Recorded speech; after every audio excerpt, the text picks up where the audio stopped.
Going live. Still fighting. Hey, it says we're live for the first time ever. How do you feel about that? I'm doing good. I'm a little bit nervous because we usually edit things, but Yeah, and welcome everyone to Melee MMAs. Yeah, first, how long have we been watching MMA? And this is the first fight card where we actually do something live for it. together 2 years. Yeah, 2 years, and it's funny because the July pay-per-view would be the 1 year anniversary of us watching MMA together at the same time in the same place. And for this card, even though how the world is, the way it is, and with all the cautions and everything, we made sure that we had to get together tonight for this card. I mean, how do you feel knowing that 7 days ago the main event was entirely different than what it is for tonight? The way I feel about it is at least the card got exciting because this is what's ironic about the whole thing. 1 year ago, when Melee MMA started, we started at the July 6th card, in which the replacement of the title match, Jorge Masvidal, murdered Ben Askren. And now, 1 year later, exactly, he's in the title match when no one thought he was prior to him knocking out Darren Till. So this is going to be an amazing journey. As you all know, we've been riding for Jorge. We have, been upset at him a couple of times, but, not everyone is perfect. But one thing we always give credit to is he's a great fighter. So I'm ready for a great match. First off, this beautiful silhouette showing this breakdown, showing this trilogy, almost as good as WWE's when they break down a matchup.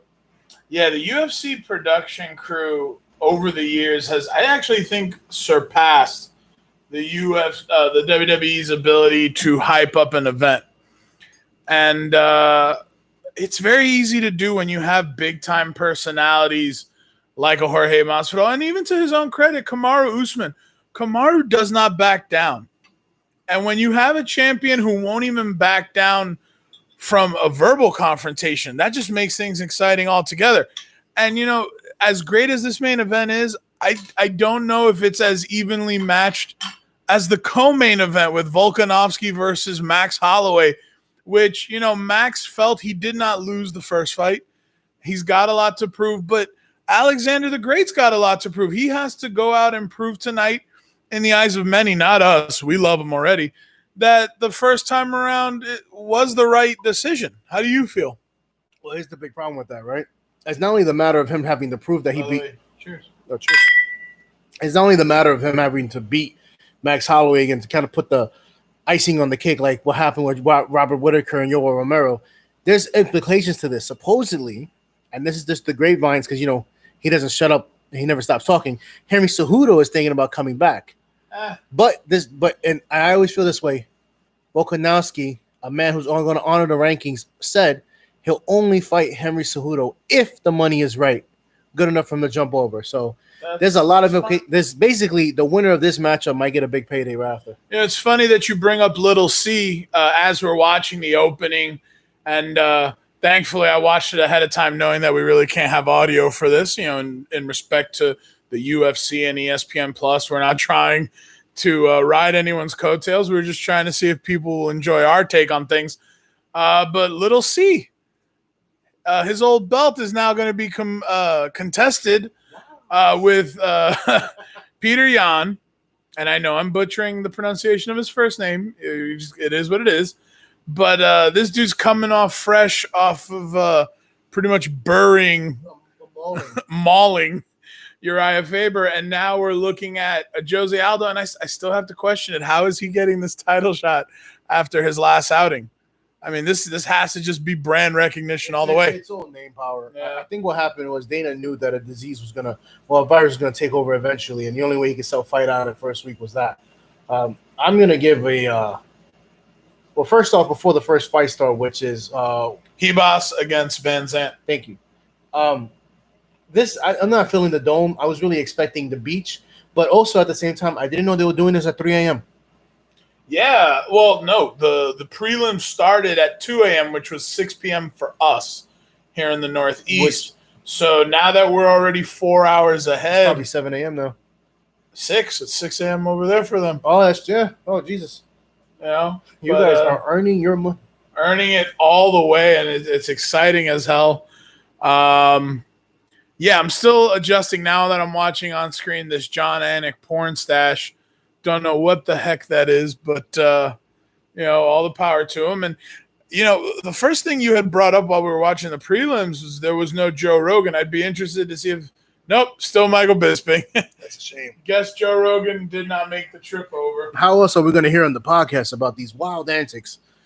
Yeah, actually, if he's not there to call it, can Joe even offer an opinion? Like that isn't that why people listen to his podcast, to get that first cut I was there opinion? No, otherwise he's just a guy watching it like the rest of us. Unless they plan on, oh no.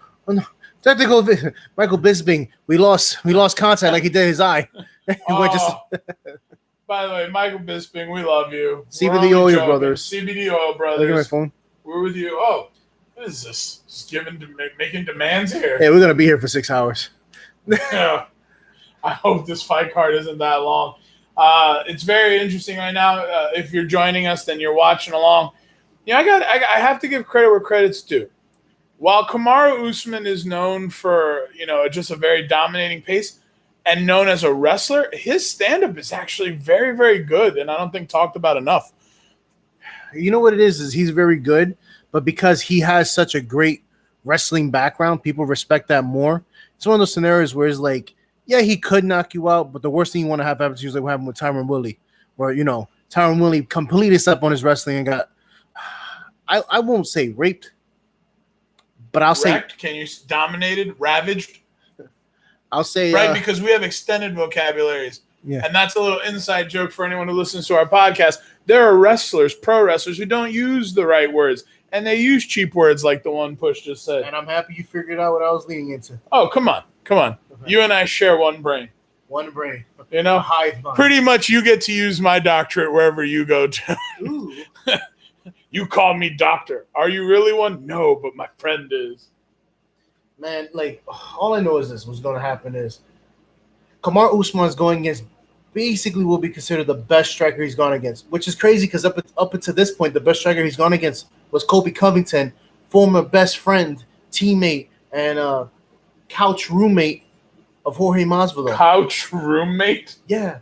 And a great documentary, by the way, on Jorge Masvidal's YouTube page. Giving you a shout out because I enjoy it, where they basically show his life and struggles as him and Colby Covington were best friends, and they were really close. And the way I see it is like this: if Colby Covington, a wrestler, 87-piece Usman the way he did up until his jaw breaking and losing by stoppage in the 5th round, to which he still disputes that his jaw didn't break.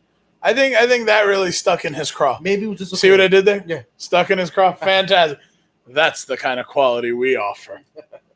what I will hint By the way, don't mind us. We're just reminding our no good friends who usually don't watch our stuff. Don't watch this now. And if you are a friend who watches, then obviously you're not the ones we're talking about. If you watch, you should know all these references. If you don't watch, you'll be like, ooh, which is fine.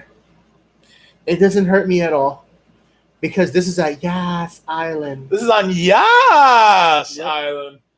To all our sisters out there and brothers. Yeah, we love you all. No. Yeah.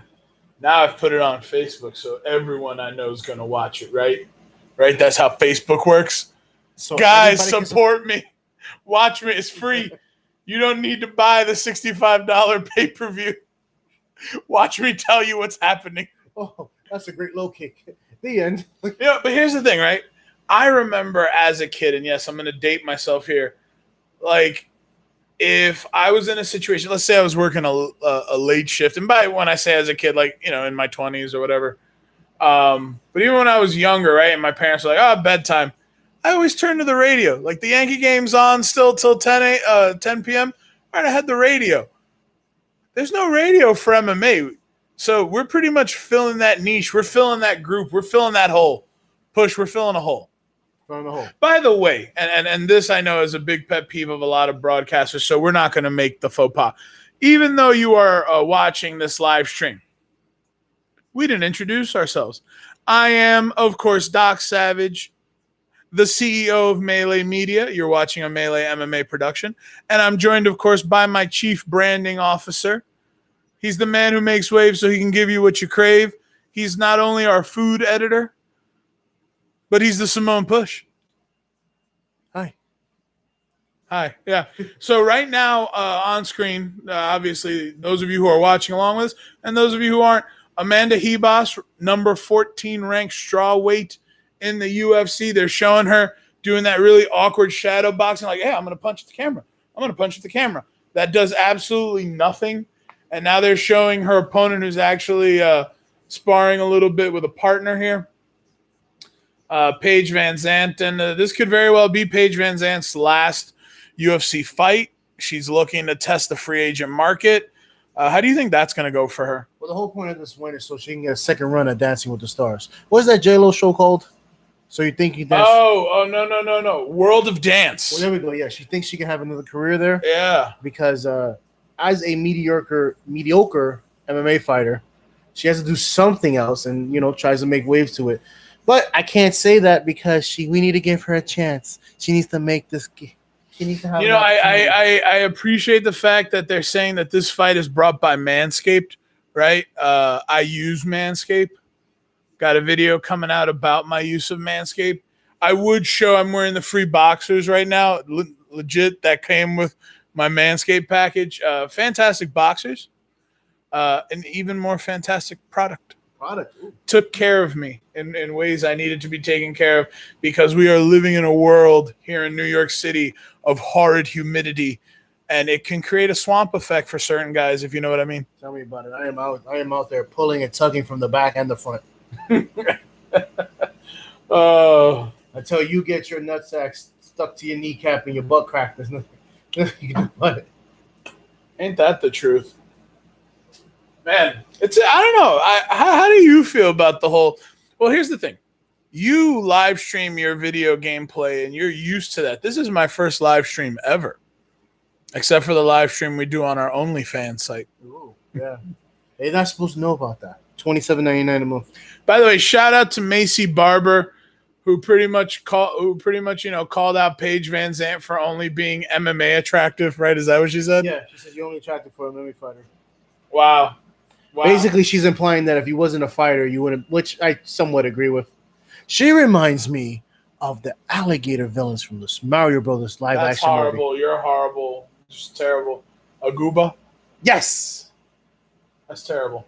She has nice eyes, though. But that doesn't downplay her as a fighter. Terrific fighter, Sub 500. Above she's 500. 84. What I'm saying as a terrific fighter is if you compare her to just everyone in the world, she's got skill, she's got talent, but there's a certain danger to this Amanda Hebos. Watching her aggression, her ability to get a really tight submission. Like I said on our podcast 2 days ago, I think this fight is all Amanda Hebos. Look at right now, even in her pre-fight interview, like there's a certain intensity, there's an excitement there. Now, here's the thing. Even if she wins, whoever wins this fight, you still have Zhang Wei Li as the champion of this division. And Joanna. And Joanna as a contender. And Rose. Yeah, this is bad. And Macy Barber. Yeah. Wait, is this a strawweight or flyweight? I feel bad. No. They should not be in the strawweight division if that's where these fighters are. Lose another 10 pounds. Cut weight. Avoid death. Avoid it. Wait, Valentina's under them. The Valentina's above them, right? Above. Oh, man. So what's under them? Who's the champion under them? Is there only 4 weight classes? Well, there's featherweight and bantamweight, which are dominated by the lioness Amanda Nunes. Yes. And then we have Valentina. Which is the strawweight, no? No, Zhang is the strawweight. So Valentina's the flyweight. So even still, if this is a flyweight fight, it's even a worse death for the winner. Like, yeah, I'm going to try and become a greater contender towards Bullet Valentina Shevchenko. That sounds like a right decision for my life. Well, because even then, look, if this, let's say this is well, don't kiss this the damn virus. Yeah, but she's kissing her man. But then he might kiss another man, and it might just fessel on from That's there. true. If he kisses someone, or if he sneezes on someone, or gets Look, sneezed bro. on. Look, all jokes aside, his ears are huge. I'm not trying to make fun of someone. By the way, here's something interesting, right? Paige Van Zandt. Now, it could just be because they're in Abu Dhabi. She's wearing a short-sleeved grappling top, right? She's not wearing the traditional MMA sports bra. So I don't know whether it's the area they're in or not, but how will this affect a grappler like Amanda Ribas? It'll be better for her. No, obviously that's where I was leading you, sleeves, because now there's friction there. Yeah. Now it's not, oh, I got to worry about your sweaty shoulders. Now it's like, ha, there's a shirt here. Yeah. I'm going to grab it. Just like what happened with Eddie Bravo and Shogun. Rule. Exactly. Yeah, where he was like, you wearing jeans, I got you. You know who she reminds me of? Oh. If AOC, our congresswoman of New York State, and the woman who fought Amanda Nunes, Duran to me? Yes, if they had a child, it will be her. Oh, okay. All right. I wasn't expecting that. Which means that the fury and aggression of a 20-year-old is about to... Oh, yeah. No, okay. I get what you're saying. It was a little bit weird. And Ribas is also wearing a grappling shirt. So this is for strawweight. Oh, no. She's foregoing the grappling shirt. Oh, boy. They had to have to come to some type of agreement. Perhaps Paige Van Zandt just felt more comfortable in a grappling shirt. Probably, yeah. I don't know. Unless, remember all those years ago where BJ Penn's corner accused GSP of covering himself in Vaseline? What if Paige has drenched her shirt so that she cannot be submitted? She's only wearing the finest of baby oils. Here comes the traditional... The finest of baby oils bottled at the lakes of Minnetonka. What I will say is this, and this is something I will always stand by, I will always fight, right? We are talking about these two women, right, in a joking manner. But one thing we will stand by is this fight will probably be more entertaining. So it is at flyweight, which means the winner's trying to inch closer to Valentina. Or her sister. I only talk about the title holders here. Sorry, if I'm just being honest. But what I will say is this: as much as we joking around, right? Amanda Ribas is like, she could possibly be the future of this division if Valentina decides to go up, because she's talking about a third fight with Amanda Nunes. But then what if Zhang decides to go up? Then that's a stacked bantamweight. Here's the difficulty I see with the female fighters who aren't champions in the UFC. The three women who hold the 4 belts are legit the 3 best female fighters in the world. You know what's crazy? Those are the 3 women that want to fight each other too. They want to fight each other. Then you have Joanna Jacek, who's the former champion for the flyweights or the strawweights, one of those divisions, and she's been a dominant fighter. So before you could even get to most of them, you got to go through her. What's crazy about Joanna is Joanna was the queen of the flyweights. Then she went to fight Valentina at strawweight, lost. And then she fought Michelle. No, she went to fight Valentina at flyweight, and that's where Valentina defended the title. And then she went to strawweight to beat Michelle Waterson, yes, which got her match against Zhang Weili, which Rose is hiding in the shadows. And that's the thing. Joanna had been the strawweight champion for so long, lost it to Rose, lost the rematch to Rose, tried to go up. Valentina sent her back down. In a great fight, by the way. Great fight, but... You know, it's tough. I will tell you this much. By the way, Push, do me a favor. It looks like somebody wrote a comment. Can you see what that says? You have to forgive us. We have horrible eyes. Eyes are horrible? Yeah. Let me see. Did someone call us buff huskies? No. LOL. From who? Jose Almanzar. Thank you for coming. Thank you. Thanks for being here. Glad to have you. Oh, geez. Makes us feel not alone. All right, this. Hi, baby girl. Yeah. You know, again, I'm going to go back to it. Amanda Ribas has this focused look, but then could you imagine all this focus and then she loses? It's like right now I'm tidying. All right, we're about to start. They touch gloves, which I never agree with. I mean, all right. So already they're pacing around each other. All right. So Paige is playing the gate. Okay, Hebos with a nice inside leg kick. Oh my god, I'm burping. Well, I mean, you are Nice. enjoying some libations. All right, so they're trying to stand and bang right now. Paige is doing little chop down actions to the front leg.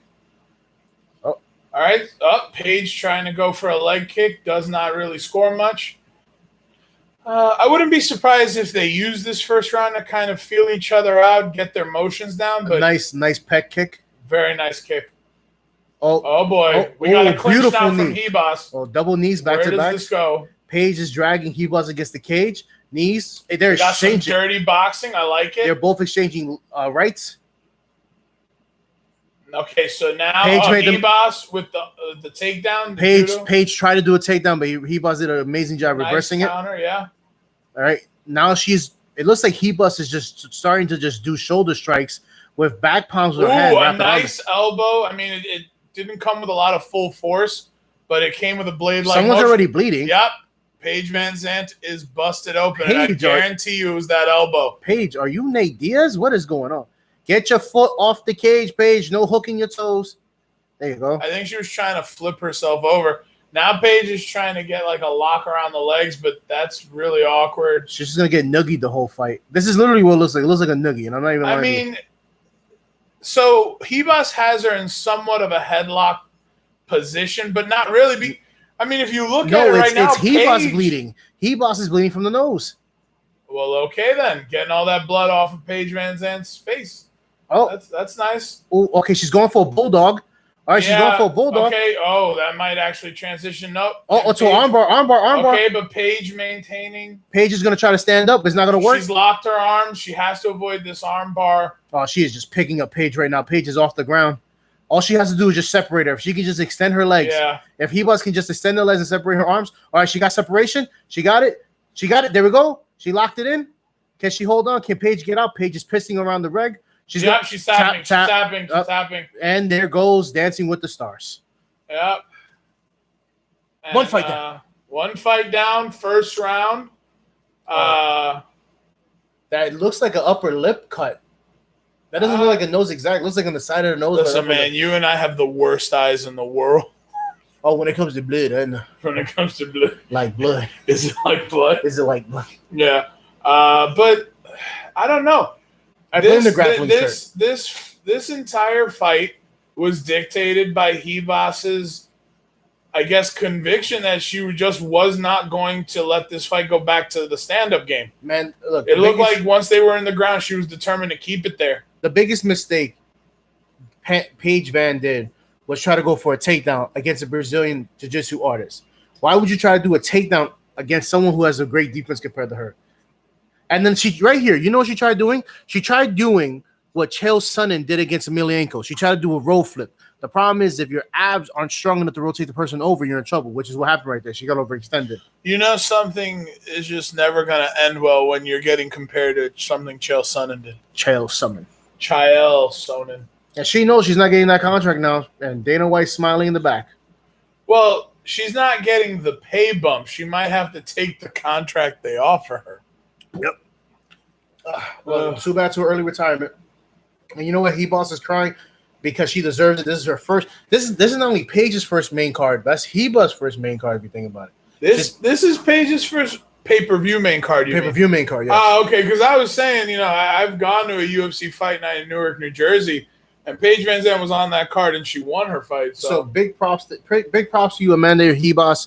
You deserve the win. You are now 10-1, and you make my predictions for the night 1-0 already. Yeah, off to a great start. Yep, it's only okay. Here's something I don't like. Hebos's corner guy, like just posturing and gesturing and yelling at the camera, like, "Shut up, dude! It's your trainee who did it. Like, why are you hyped? We trained her." Yeah, it's some dumb stuff.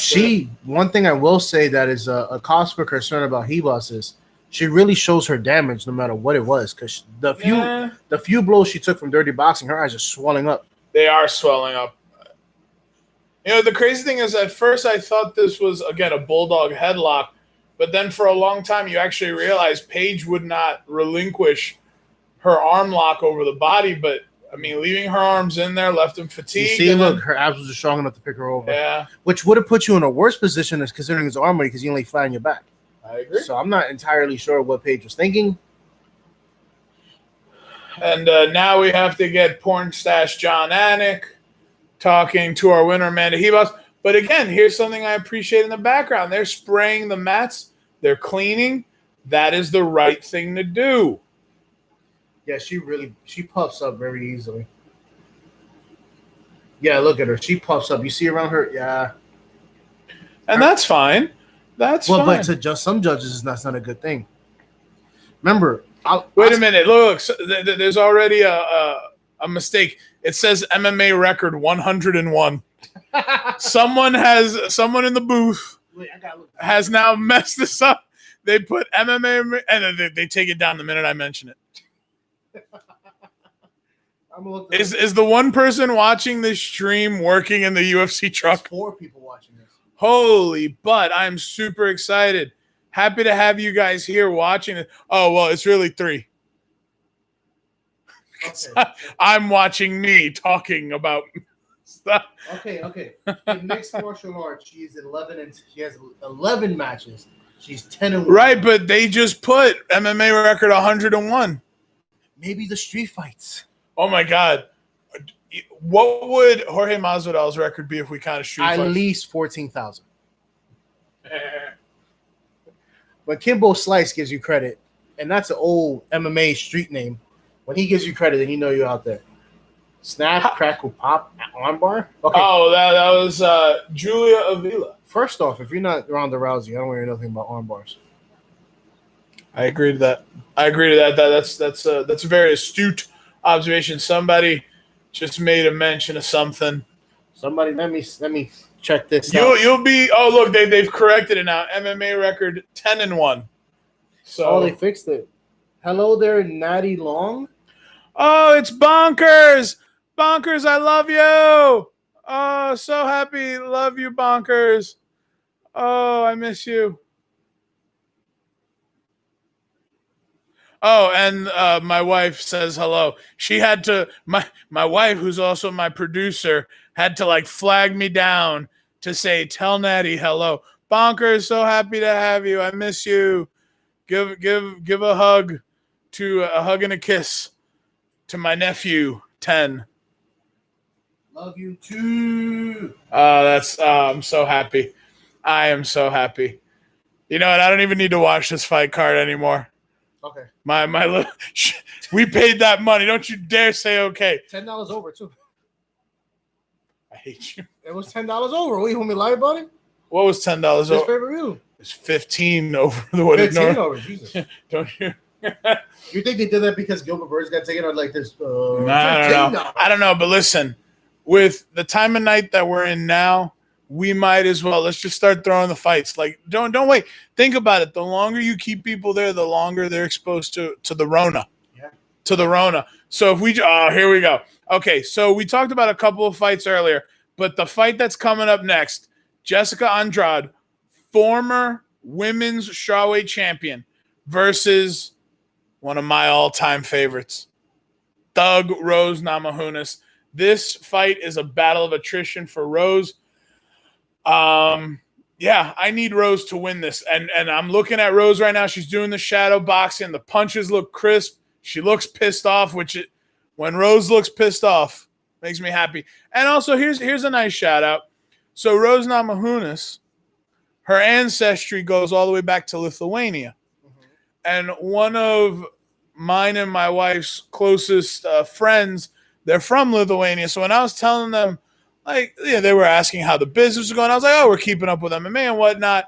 And I was like going on and on about one of my favorite fighters, Thug Rose.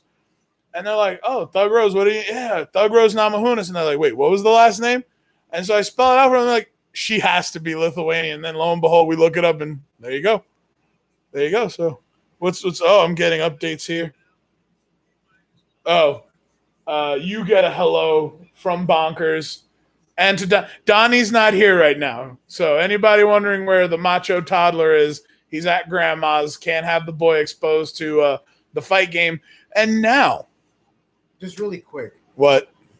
for some reason, I can smell the compound of that building still drying up. Yeah, they sprayed the crap out of that cage. But right now they're interviewing one of the cover athletes for UFC 4. That would be Israel Adesanya. I don't know why he decided to go with the Cisco blonde hair. I don't know. But I now would prefer that he sing the thong song. Right? Like or at least the drag. Yeah, you look at that. He's wearing a multicolor Lakers jacket. He's looking super fly. I'm not criticizing the look. I'm just saying if you're going to look like Cisco, be Cisco. Do you think actually think about this? You take Israel Adesanya, Izzy, right? Middleweight champion. You put you and me behind him. That's Drew Hill 2.0 right there. Yeah, that's shit. That's Drew Hill 2.0. Shit. How deep is your love for me? I would love for these two guys to have a super fight. It wouldn't work because of their natural weights. So Masvidal walks around at 190, cuts down to 170. Israel Adesanya walks around at heavyweight 220 to get to his 185. It just, that by the time the fight would happen, Izzy would have been super bulked up again. But it's just a matter of striking. Like usually when we talk about, if this was a strike fest, if this was a Muay Thai competition, I'd love to see that, or a boxing. It would be. It would be. Still, there's not going to be a single takedown attempted. Not going to be a single arm bar. Ronda Rousey won't be jumping up in the cage. Like, it will be a straight up slugfest. I will say, so I saw somewhere on Twitter where they were talking about the UFC 4 game that was about to come out. Someone did write that it looks like a mobile app game, and I kind of have to agree. The quality just isn't there. Why? Do we get another comment? Is that what you're checking? No, I'm just looking at the view numbers. Did we go up in view numbers? Yes, we did. Ooh, that one retweet I did of myself. That's really picking up steam there, bad boy, ain't it? Too bad it wasn't Jersey Mike's. Yeah, I'm real pissed off. We go out of our way to go buy Jersey Mike's. We plug them on your Twitch. We plug them everywhere. We say, oh, we're also going to buy a Mike's beverage. We're not showing labels because they're not paying for it, but it's of a hard beverage variety. We're also not going to say which one because YouTube, we know how it works. We know how we do. And, nobody's showing us love. Nobody's showing us any love except the people who love us here on YouTube. So thank you for that. I think they're taking too much time. You have this opportunity to just start slapping fights together. Just start going. I think they want to hit the 6-hour mark. I really think they want to hit the 6-hour mark. Do you think the elite of Abu Dhabi, if they told Dana White, nah, man, I want to get to bed, you think he'd speed up like the pacing of the matches instead of giving us these horrible interviews? Look, these are the same men that told Vince, you ain't going nowhere. And Vince said, I'm going somewhere. They're not going anywhere. Oh, you gotta love it. Ferraris. And that's right, because in Abu Dhabi, you don't ride a normal roller coaster car. You ride a Ferrari roller coaster car. Jeez. I mean, it does look amazing. Wow. Yaz Island attractions, the Water World, Ferrari World, and the Marina. Yes. Yes. That is the only way you're going to pronounce it. I'm sorry. Oh, so wait, can this next fight between Andrade and Namajunas be for the Queen crown? Is that what we're going to go with? No. No? Way to totally undersell me, you jerk. Oh, look at this. Number 1 and 2 fighting. Does that mean Joanna Jędrzejczyk is going to get skipped over, perhaps? Wait, real legit. Why is Joanna dropped under Tatiana Suarez? I have no answer for you. When did Tatiana Suarez win her last fight? Yes. When was it? Have no idea. It might have been in the March card. Last UFC that card. Means this is the illegal slam right here. This is where she picks her up in the torture rack. No, it's the next one. Oh yeah. Oh, good. It's The thing that was so crazy is Andrade was getting 12,000 pieces in this fight, and then comes we go. Yeah, this is the illegal bullshit. Slam to the head, which is why my girl Thug Rose lost her title. I'm still PO'd about it. I want the venganza. I want the vengeance. You know what I hate about this though? It's not like they were having a fair fight, sort of similar to Usman versus Colby Covington, and then like he landed like a hard hit and won like that. This is the fact that she was getting her ass kicked, and then she says, "I won that fight legitimately." It's like, no, sweetheart, basically what happened was you got beat up and the girl had a heart attack. And Pretty much. No, that's right there, right on the nail. I love it. But again, this is what I don't like. They're wasting my time. They're showing me what the freaking building and the black light look. Oh, I didn't think of that. Yeah, there you go. The disinfecting. They're showing off their disinfecting skills. 99.9%. Now, what do you think the temperature is? Because they're in a makeshift dome. It's also the desert and the cold.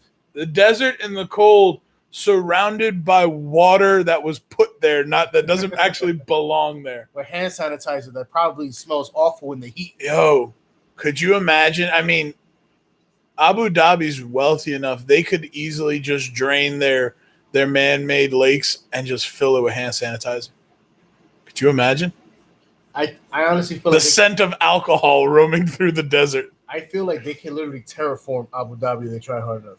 Sort of similar to The Rock and The Mummy Returns. Not in Scorpion King, but specifically The Mummy Returns. You really want to add that hashtag, The Rock, The Mummy Returns.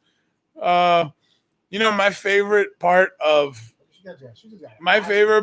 that movie, The Mummy Returns, since we're on it, is now obviously The Rock's just starting out as an actor, but that horrible way he delivers that line, Haku Mashente.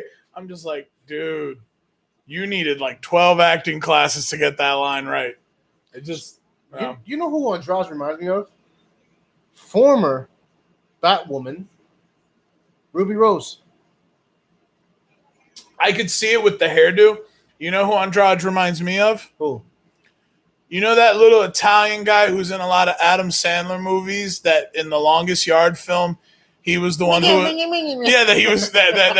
he was like making out with Tracy Morgan, and he's like, that ain't me. That's who Jessica Andrade looks like to me. That actor. It bothers me that she won the belt in that fashion. Yeah, but you know what? Because I called you as it happened at like 6 a.m. when Zhang Weili two-pieced her in the first round for their fight and took the belt away. That made me super happy. But now look, you see it. It's like it's there. The fire is there in Rose's eyes. Thug Rose is ready for this, and I just want to see her just bust this person up. She's basically banking on the fact that she hits harder than her. Yeah, but that's the thing, though. Okay, I'm not going to discount Jessica Andrade here. Jessica Andrade has power. She has the ability to tap you out whenever she wants. I just believe more. I just have faith in Thug Rose. Well, you know what my point of view is this. Count me as a Thug Rose fanboy. It's fine. That's fine. But I'm going to point this out, right? She said right there, I'm not as fast as her, but I hit harder than her and I have knockout power. Considering Rose knocked out the greatest striker in the division twice prior to Zhang Weili coming in. Yeah. Joanna Jędrzejczyk. Yep. So for me, it's how are you going to sit here saying that you don't hit as hard as her when the last fight you had, you got knocked down twice? I agree. So that means you might have the power, but you don't have a chin either. By the way, this is also to show how the UFC is advancing as a company. Megan O'Leary, their reporter, is getting far more action tonight than any of the commentators, which shows you her value to the company, the UFC. Well, Joe Rogan is in there. Even if Joe Rogan was there, I don't want to listen to him anymore. His exposure to Brendan Schaub and all those idiots who have the Rona. Can we do a favor, right? I understand you. This is a nice hug between not only trainer and trainee, but fiancés. As my wife looks at me, what? She's dating her head trainer? She gonna marry that fool. That's called nepotism. Pat H.D. Barry and Thug Rose Namajunas. Justin Gaethje's on board with Rose. Look at that. He's even reminding her to hydrate. That's real love right there. Hey, babe, don't go in there thirsty. I will. Edmund Shabazian says, I got Rose. Smart man. I really like Edmund Shabazian as he releases that tweet and they show it on the screen. I like Edmund Shabazian. I think he's one of the up-and-comers. But, again, it's crazy. With as many great fights as we have built on this card, right now all I could care about is Thug Rose getting that win back. She hasn't fought in over a year. She has a lot. She has come out and said that there are things she wants to prove to herself. But I just love her as a fighter. There's a toughness to her. There's this kind of like pit bull I guess, aura about her. She's going to scrap with you. She's going to just throw hands. And that's not even taking into account how good she is with submissions. Yeah, she's just so great with the hands that she's like, Okay, here we go. We got Brazilian Rey Mysterio coming out in the headdress. Jessica Andrade coming out. I mean, I don't know if that's a traditional headdress. If it is, cool. Always great to showcase your heritage. It kind of looks out of place with everything else she's done. FaZe Temper? Yeah, I don't know who FaZe Temper. Damon John. Oh, from Shark Tank. Shark Tank. We have a shark tweeting. Damon John. That no one FUBU. Hashtag FUBU. So no one yet has supported her. Did you like how Jessica Andrade is pretty much wiping down her underarms pretty much to remove all the testosterone that she rubbed in there before the fight? Oh, by the way, don't come at me. That's just one man's opinion. One man who has studied pharmacy. Why are you rubbing your arm under your arms? All right. Something illegal under there, perhaps. I'm looking at you, Andrade. I hope Thug Rose two-pieces you. See, nobody offered her water. She had to go get her own water. Pat Barry loves Rose Namajunas so much, he's like, babe, don't you dare go in that cage without water. Andrade is just like, let me grab my water. I got you, babe. Ain't nobody. And that's the thing. Right behind the young lady who's also like shimmying is Andrade's partner. Oh, that's right. Yeah. That is her partner. And yet she offered her no water. So is that real love? I don't know. You see with Rose. I'm searching for a real love. Wow. That's the most we'll give you because we don't get copyright. That's the most we'll give you because I'm not paying for the rights to that song. You know what will suck about this is when Rose wins, she's going to sit here and say, I won a rubber match. Best out of 3. Not if this is a definitive, just straight to the face knockout. Both fighters, 28 years of age. Thug Rose, 5'5". She is towering over her. She is towering, but then there's the thing is Jessica Andrade has that muscle definition in the shoulders and biceps worthy of the greatest curlers in history, Arnold. And as we see Bruce Buffer in is that eggshell or cream? I would say more bone. That is a bone jacket, probably worth more than my entire wardrobe. He went to his older brother, Bruce Buffer, and was like, hey, can I borrow a jacket? Can I borrow your least animated jacket? Now, let me be honest, though. If I'm going to be on Yas Island, I'm wearing linen. I'm wearing something breathable. First off, I'm wearing the deepest of these. Okay, there you go. Henry Cejudo talking about his anticipation. Why? Because he knows both of these women will whip his ass. Oh, yeah. We don't need to talk about this one. You know what's ironic, though? We have no love for Jessica Andrade. What's so ironic is... Oh, Vegas odds have her as the underdog. Yeah. Fantastic. And she knows. Gilbert Burns, who has COVID and couldn't make this card. Boo. Let's go, Jessica. You made this card. Boo. You not being here allowed us to buy this card because it became worth it. Jorge Masvidal is going to beat you on a fight night in Boston. You know what? If a title gets defended on a fight night anywhere in the Northeast, we're going. Really? This is just also on a side note. COVID stole your and my ability to go to the April card. What would have been Khabib Ferguson? Yeah. And then, of course. Okay, here we go. She doesn't look too prepared. I don't know about prepared. I think she's calm, but I want to see Thug Rose's eyes. My hands is itchy as you see. They're focusing too much on Andrade. Let's go, Thug. No. You touched the glove. It's fine. Come on, Thug. Andrade knows. She knows. I'm going to be emotionally devastated and perhaps emotionally constipated if Rose loses. Oh, yeah. I think that'll be the end of the card for me, honestly. Well, I mean, we have 3 great title fights following. It's just, it always sucks when you're watching one of your favorite fighters and it's like, anything could happen in an MMA fight. Like cheating by slamming a person on their head. My fingers itch. Don't pay mind to me. Okay. Because you're giving our viewers a nice shot of that thigh. Okay, all right. They're still feeling each other out. They need to. Before Rose launches the attack. Just like the Wu-Tang Clan, the Killer Bees always attack. There you go. Well, she is way taller than I expected. What is with this advertising? But the body definition. Well, the advertising going on in the corners for Christopher Nolan's new film Tenet, which is going to be released on my birthday. Not sponsored. And no, not sponsored.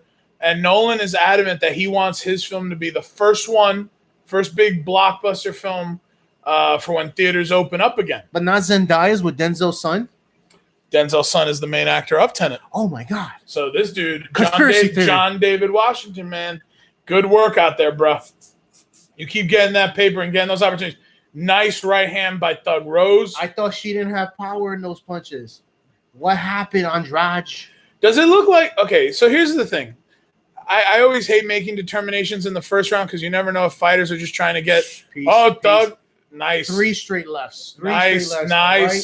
But here's the thing. Andrade does a lot of head movement, so you never actually know when it's, the punch stung her or if she's just moving her head and the hit kind of moves her head even further.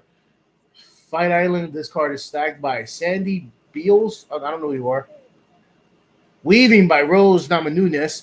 Oh, front kick. Come on, Thug. You know what this is looking like? This is looking like Joanna when she fought Michelle Waterson, except not as competitive. Correct.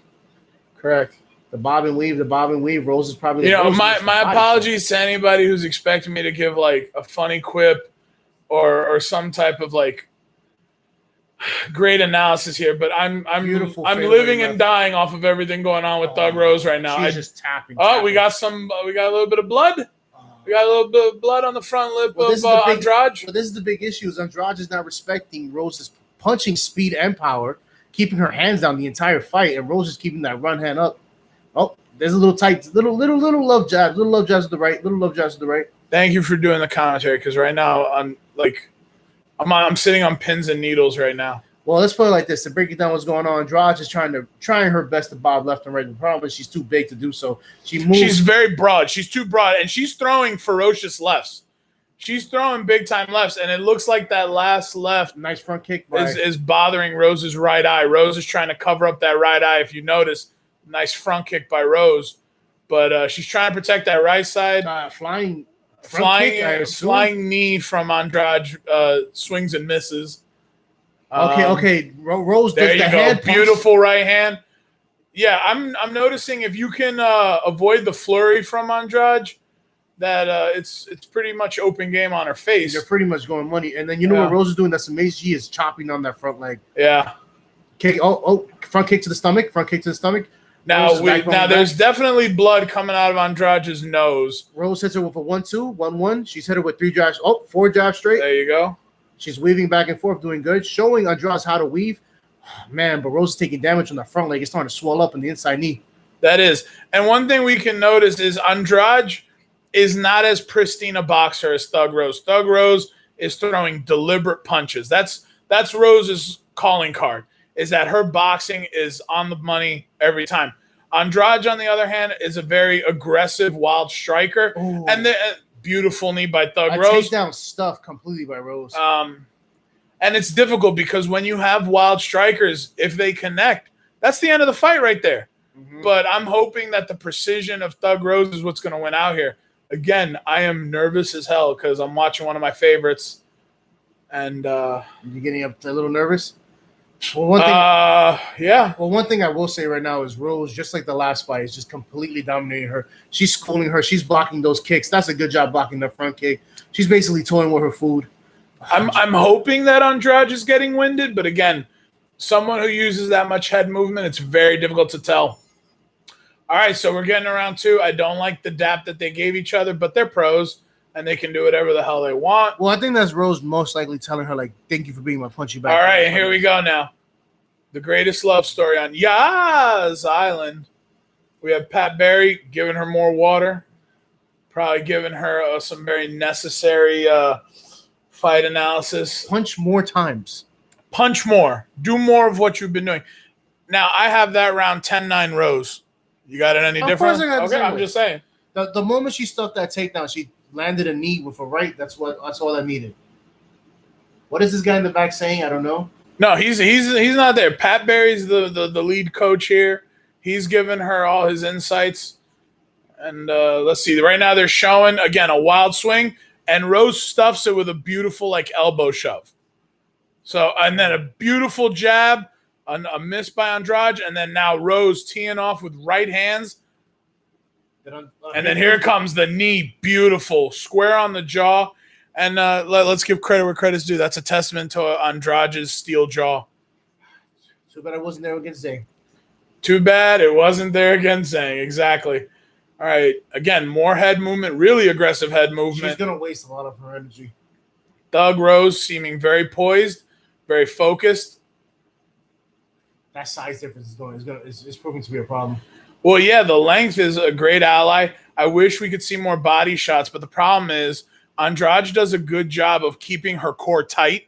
So it's very difficult to get a knee or a punch in that midsection area to try to wind her. One thing I'll give Andrade, though, is every time Rose tried to do a body kick, she's caught almost all of them by head.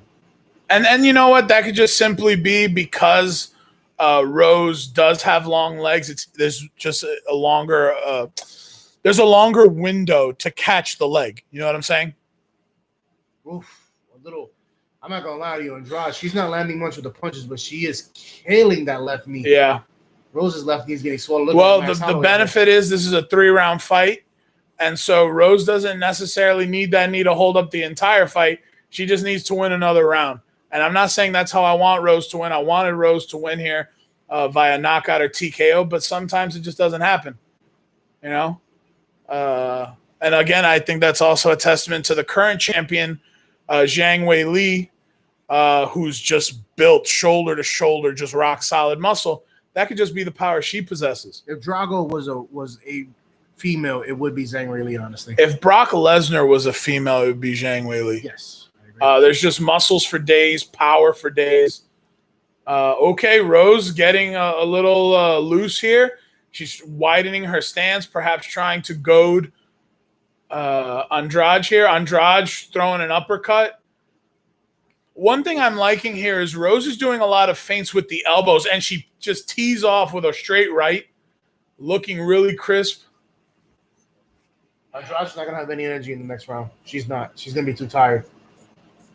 She's just tapping her. She's just having her feel. Look at that. She blocks and turns into a straight right. Low front leg kick, left jab, left jab, another left jab. Ooh, okay.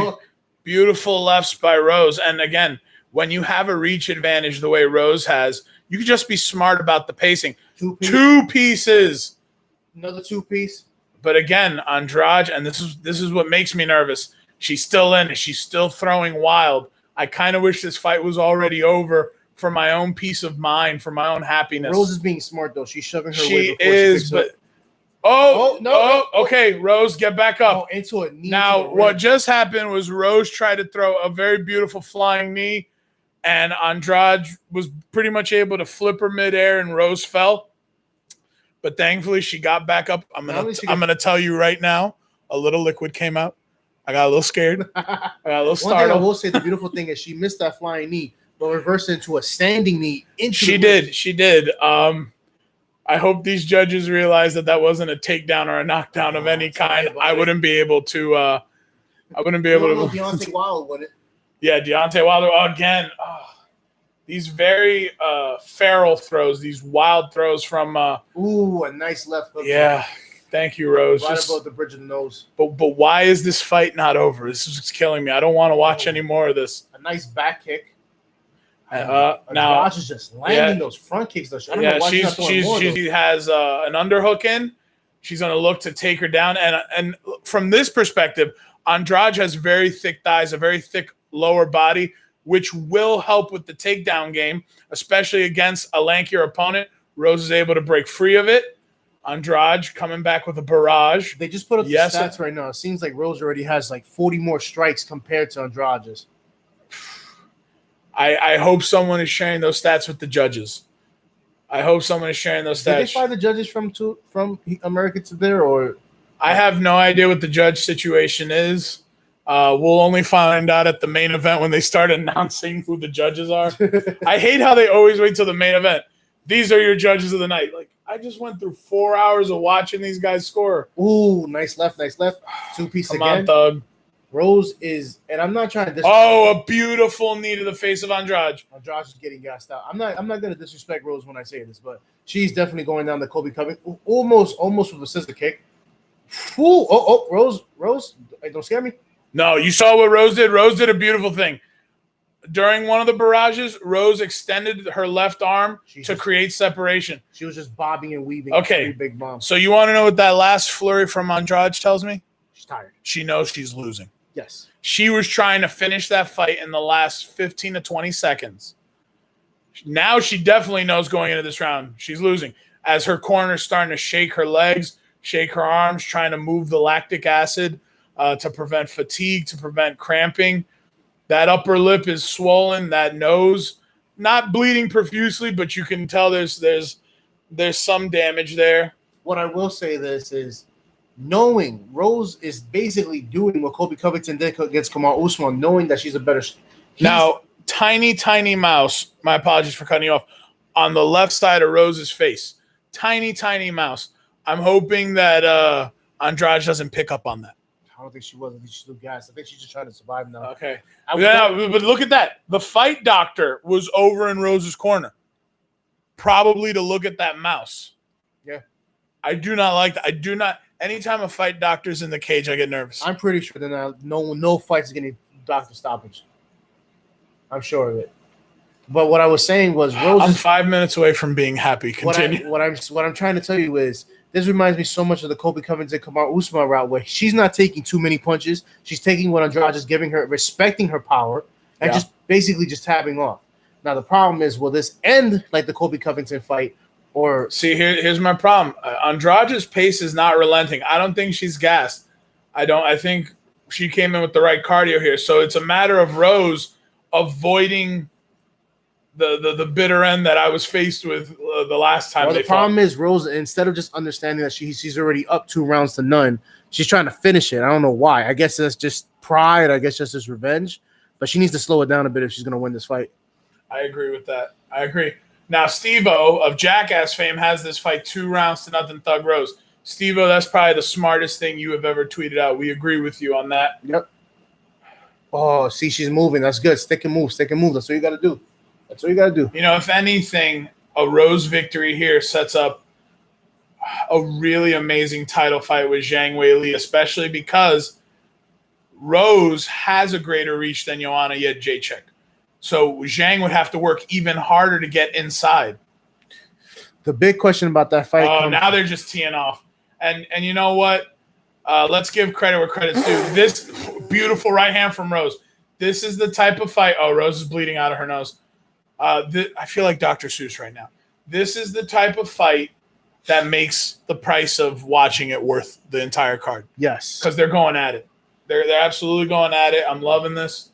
Right now in the bottom corner, they're giving us Pat Barry's take on the instructions he's giving to his fiance, his trainee. One thing Rose is doing that's smart is she's shielding up as she gets close. She is. Oh, that blood is just flowing out of her nose. And Andrade, like a shark, she smells it. She smells it. Rose has to come in aggressive now. She has to come in aggressive to at least keep Andrade at bay. She's getting ready to do a front kick because she's setting it up. She's trying to find the right spot to throw it. Rose, come on. There's a knee to the left. Yes, you heard me. A knee to a left. Oh, wait. I need to see. I think. No. I think the mouse and Andrade gets a judo hip takedown. And now let's see. There's 2.5 on the clock. Rose 2.5 minutes left, half the round. Rose bleeding profusely from her nasal cavity. She's getting her ready for an armbar. Oh, but Andrade gets out of that. Andrade, I wouldn't call this it was a half mount. Yes. This is a half mount. Working the half mount. Rose getting into full guard. And Andrade is pretty much trying to execute some form of ground and pound. She's trying to set the triangle. And that is the beauty of Thug Rose Namajunas. She knows how to apply her leg reach advantage, and she just shoves her opponent a whole 3 feet away to create the separation off of her back. I really hope, even though we are both Trinidad fans, I really hope this doesn't become a De La Hoya Trinidad situation where the judges go based on looks and not by performance. I agree. Because Rose is winning this fight. Rose is winning this fight. I mean, right now we could say that this round should go to Andrade, but Rose, beautiful right hand again. I think she pissed off Rose, but then Andrade attacks her with just a looping right. Oh my God, I want to cry. She needs to be careful. She's eating too many right hooks. She's eating it, and the mouse under the left eye. What did I say? That left eye is getting swollen now, and Andrade noticed it. Oh man, Rose is getting tired. She's got 1 minute to go, and if you're Pat Barry, you're screaming 1 minute. 1 minute. You have to keep it in her mind that she can't relent. She can't give up not a second. Oh, again, it looks bad that Andrade is swinging heavy, but Rose is still keeping that left jab. She's keeping her honest. And I think if you're Thug Rose, put your hands up. Don't joke around. Don't jump around. Keep the hands up. Nice left. But now they're just scrapping. They're going to town on each other. 44 seconds left on the clock. This is what Andrade just one punch, and she doesn't understand that. Rose is just, she's tapping her. Rose, she got the win with a great takedown, but Andrade with a great transition. And now they roll around a bit. That's still a take. Oh, that mouse under the left eye. It's breaking my heart. It is breaking my heart. Rose again with a nice left and a nice right. I feel like right now her strikes, as we enter the last 15 seconds, have all been to just create separation. Yeah, Rose is completely tired right now. She is gassed. Yep. 10 seconds left. Andrade should be swinging for the fences. She's going to right now. I can see a follow-up. 3, 2, nope, that's it. That's the fight. That's the fight. For all intents and purposes, that was a 3-0 win. Why are you putting your hands up? I don't know. You know what they tell fighters: pretend like you won, fake it till you make it. I knew it. I called it. That left eye is horrible right now. They're like, you did great, girl. You did great. You threw 1/3 of her strikes, but you won. I want to see the fight metrics, though, because I do feel, again, this is what I don't like about a fighter like Andrade. Those wild shots, when they land hard. And they're gonna show mostly Andrade strikes this round. Why? Because I think she won this round. I think this is a 29-28 fight in favor of Rose. But there's that beautiful elbow I talked about, creating the distance, pushing. The left hand. Boom, straight right. We've already seen that. What's crazy is Andrade. Here comes the knee again. Even when throwing a half capacity is doing damage. 2-piece. Punch the elbow right there. That was a beautiful right hand. And that's the thing. Rose also has an amazing face when she's throwing punches. She looks angry. Beautiful judo takedown by Andrade. Here we go. So, total strikes. Rose, round 1, 37-25. Round 2, 46-30. Dead even in round 3, 35-all. You would think that this is a runaway Rose Namajunas fight, but again, if the judges are looking at Rose's face and the damage that was sustained, you may not go that way. First off, if the judges go for Rose, I'm already scared for this card. You mean if they go for Andrade? If they go for Andrade, yes. Don't do that to me. If they don't go for Rose. All right, we're not hearing the scores here. Somebody type it in for me. What are the scores? Someone type up what the scores are. We'll just tell you who won. I like how there's like a random guy in the corner with a mask on. These two are fierce. Jim Rome, former. I have a feeling this is a split decision if he's still reading the damn card like this. That is not a good sign. Thug Rose takes the win. But was it by... That better not be by split. I'm going to be real pissed off. If that's by... We're about to find out right now when Michael Bisping talks. Yep, split decision. What garbage is that? That is a garbage call. Whoever these refs, whoever these judges are, you should be ashamed of yourself. You know what that means? That was a unanimous 29-28 You know what that thing. means? They're going to fight again. No.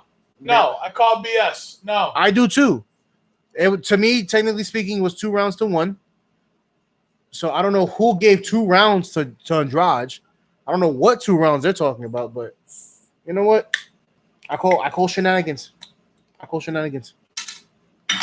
Even though she won, she didn't win by by unanimous like she should have. I want to throw a 2-piece on the judge who scored it for Andrade.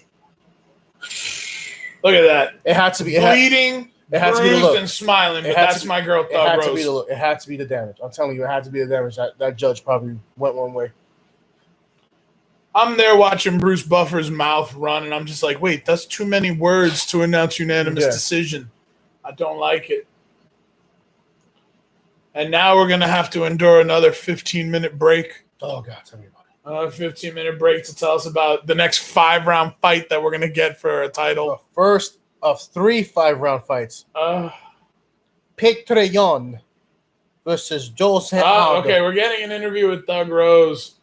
I would have waited till she would have been able to, get the I'm a little concerned with a disinfectant spray in an open wound nearby.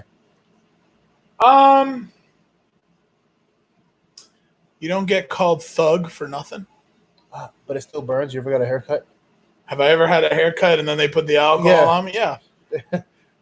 Wow. Now, was that a shot at the fact that my head is clean shaven that you're asking me if I've ever had a haircut? Well, that means you get more haircuts than I do. Do you feel like I've always looked like the Puerto Rican Mr. Clean? Yes. Is that what you jackass? I would say brawny, but we know one thing stopping you.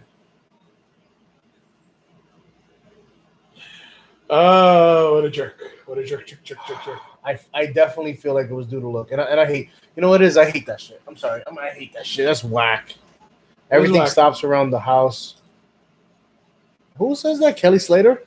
Former pro surfer, video game creator, Kelly Slater.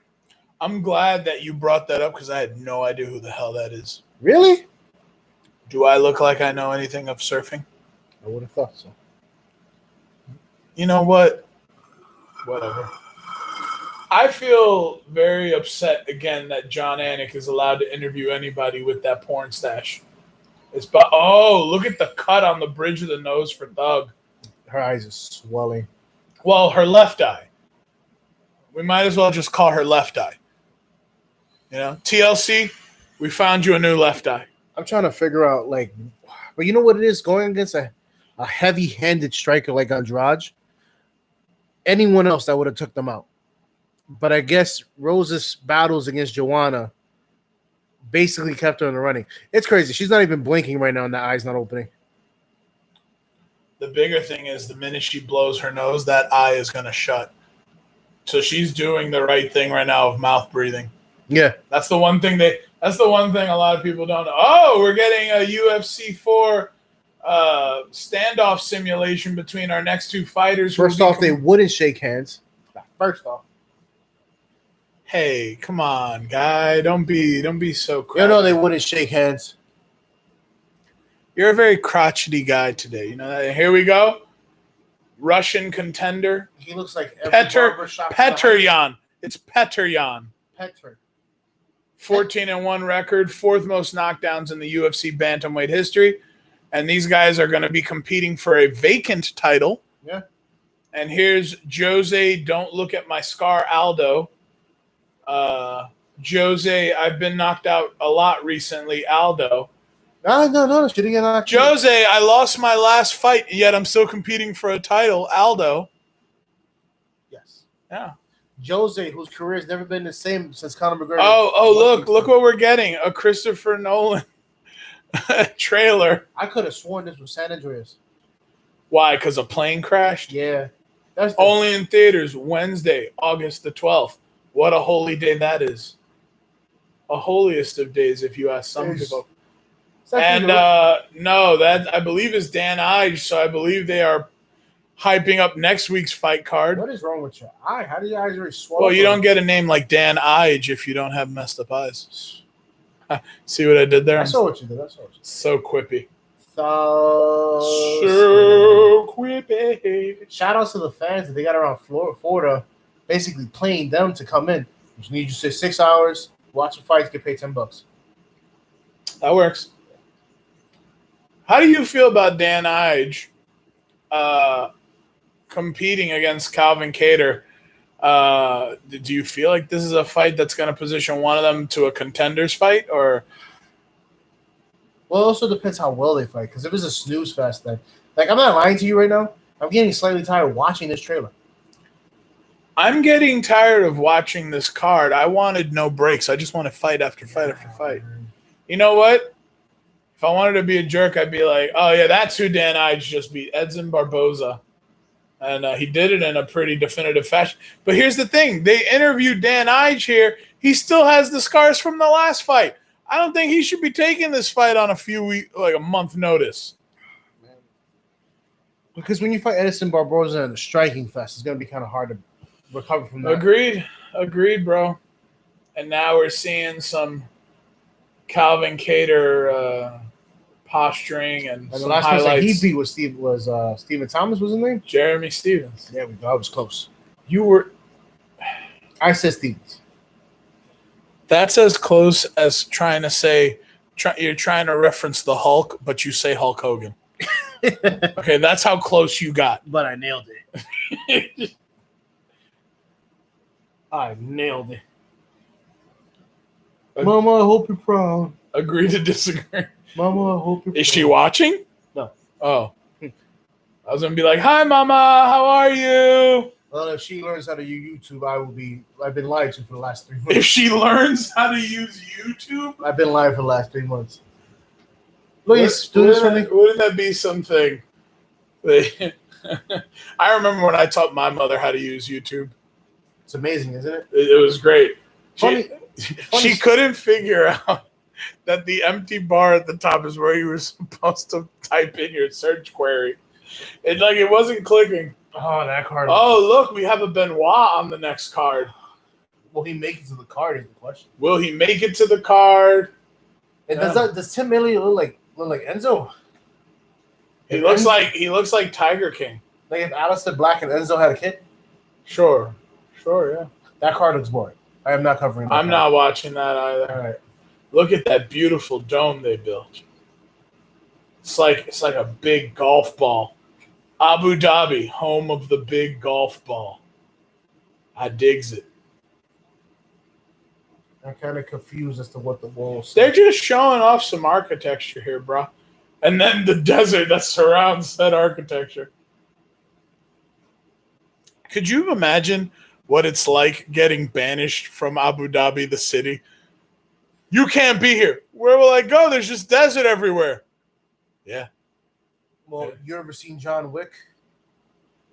Keep going, and the Ancient One will find you. First off, number 8 is versus number 3 as Aljamain Sterling is up there at number 2 like this. What about me, guys?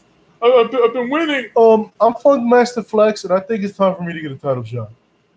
Does he think he's Funk Master Flex? His nickname is like Funk Master something. Oh, okay. Well, then that makes sense because I don't know if New York City's fabled DJ Funk. Well, Master first Flex off, if Funk Master Flex was commentating this fight, we would never hear about it. We're the best. That's DJ Khaled. First off, I know. Okay, just want to be sure. Funk Flex would be like this. Let me tell you a story. It was Brooklyn '87. The buses were 75 cents. I was trying not to yell into the mic. They need to hear how Flex talks. Why are they showing us Henry Cejudo? Because it's him when he dropped the belt. Against it, look, Dominic Cruz, I love you, but you should have had a tuna fight before this fight. You definitely should have had a tuna fight. I think I would have much appreciated him versus Cody Garbrandt as a warm-up fight because that would have been some bad blood hashed, and then he would have went right into Triple C. I just hate the look of Dominic Cruz's face. He was like, what excuse am I going to make today? Now we have Petr Yan here. Stealing the John Jones entrance. Like a UFC Fight Night creator. Oh yeah, no, that's a good call, yeah. Let's just get this fight going. I don't need to see Jose Aldo's best hits. I want to leave Jose Aldo in the past. My producer's asking for stuff. You're not going to be on camera if you like. You're going to make me do work while I'm live streaming? This is so unprofessional. You say you want producing responsibilities, but you still make the talent to do technical work. I'm disgusted. Hey, I don't need you tugging wires here. Now people get to see me stretch at an angle. At the deepest of angles. Oh, Jesus. Is that Peter North nearby as you stretch, Angel? Coveted straight and gay porn superstar? What? What Peter, are you talking about? I said Peter North. I don't know who that is. Everyone knows who Peter North is. If you watch Christy Canyons, you know who If Peter North I is. don't know, then obviously everyone doesn't know because I'm a part of everyone. No, you're not. You're a part of Melee Meeting. Sure, okay. Can you do me a favor while you're in production? Can you plug in my phone, please? The head of production already started. The joys of being the boss, eh? Yep. Everyone asks me to do There shit. you go. This is horrible. Well, I mean, you are the first employee of Melee.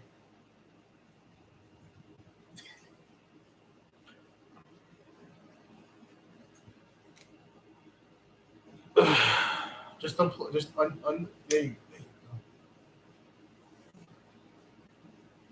Well, make sure to get it in. Okay. Thank you, sweetheart. Ellen DeGeneres will be proud. You're the drizzling shit, son. I want you to know it. I am never the drizzling shit.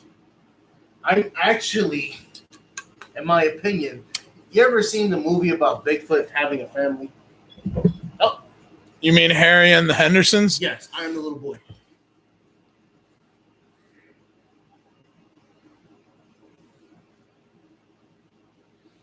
I don't know if you thought I was actually going to think back to that reference. I wasn't. I'm going to take it back here because we have a beautiful yet overly thin Jose Aldo coming to the ring. Really pale. Really, really pale. He looks like one of the French bulldogs from Men in Black. You mean Frank the Pug? No, the French bulldogs. I don't remember French Bulldog. Was, the one that Frank was yelling at? Yeah. Okay. That's too deep of a cut right now to be making. Just like his cheek. God damn. See, that was a better reference. We're walking out to the ring. Pete. We've only got 2 people on this chat, and that includes... No, it's okay. It's fine because we got up to 6, which means it looks good for analytics.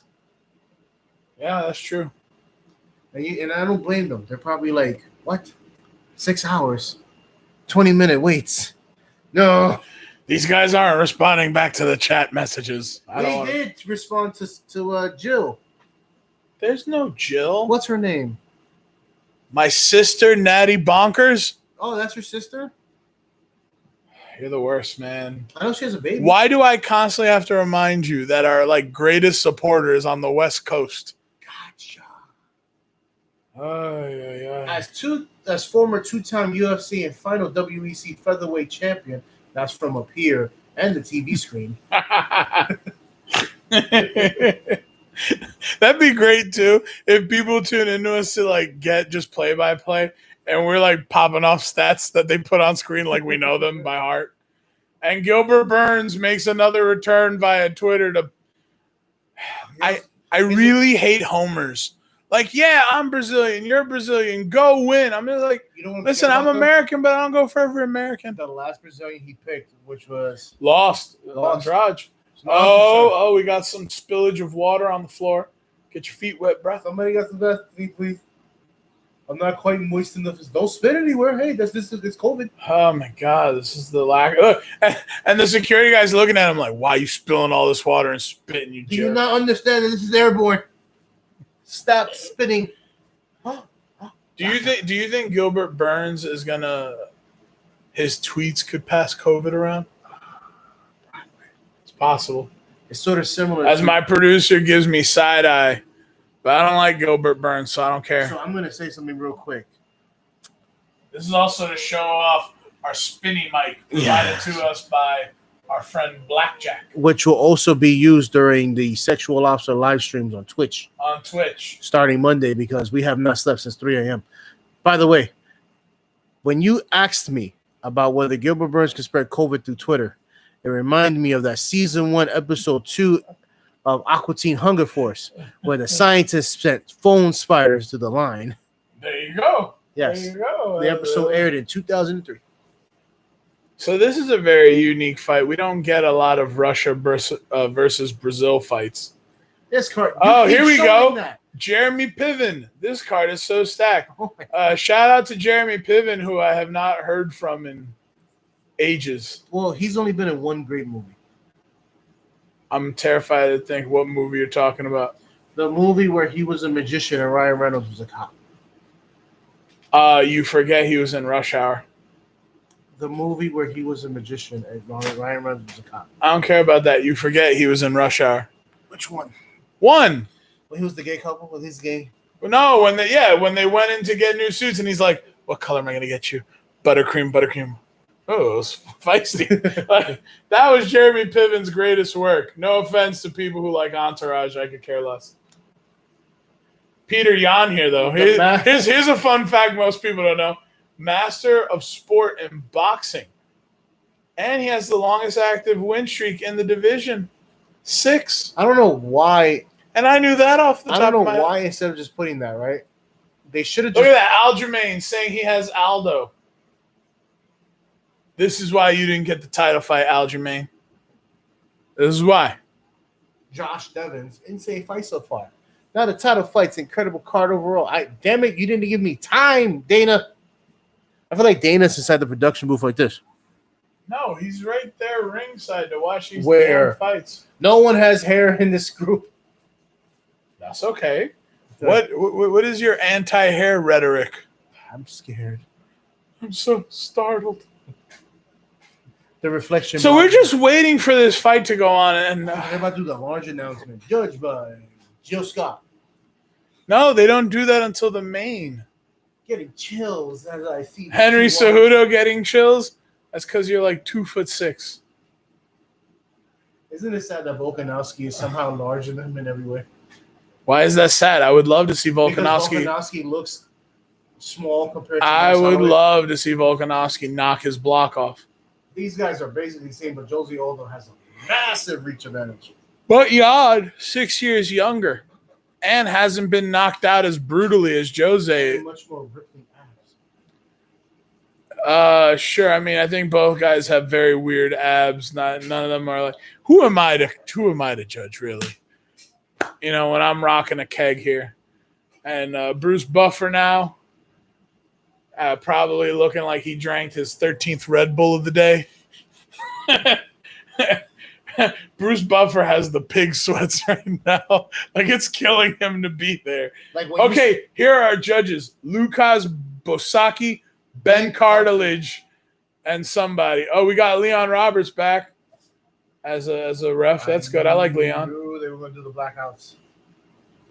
It's conserve energy, man. They're in the fucking desert. What kind of power lines do you think they have in the desert? Well, for multi-trillionaires, I would expect something. It's probably generators, bro. Oh my God, generated from blood and tears of the people. It's generated by the exiled. Go into the desert and just walk, and that'll create power for us. I'm getting the sweats. Yeah, the flop sweats now. By the way, we hope you can hear this clearly. I do have my air conditioner on blast, and that ain't going to change because this would be a different type of live stream if Lewis and I didn't have our First off, I'd be like this. Secondly, there'd be a lot less garments on this episode. Two large Puerto Rican males passed away due to sweat. Due to sweat. Just leave it like that. They pass away due to sweat. Like Britney Spears from South Park. Yes. Okay, Jan. Look at her. She looks so fit. Now, here's the interesting thing. Are they actually flying the Russian flag up in the ceiling? They were showing it when they were talking about Jan. I guess they're just like, screw it.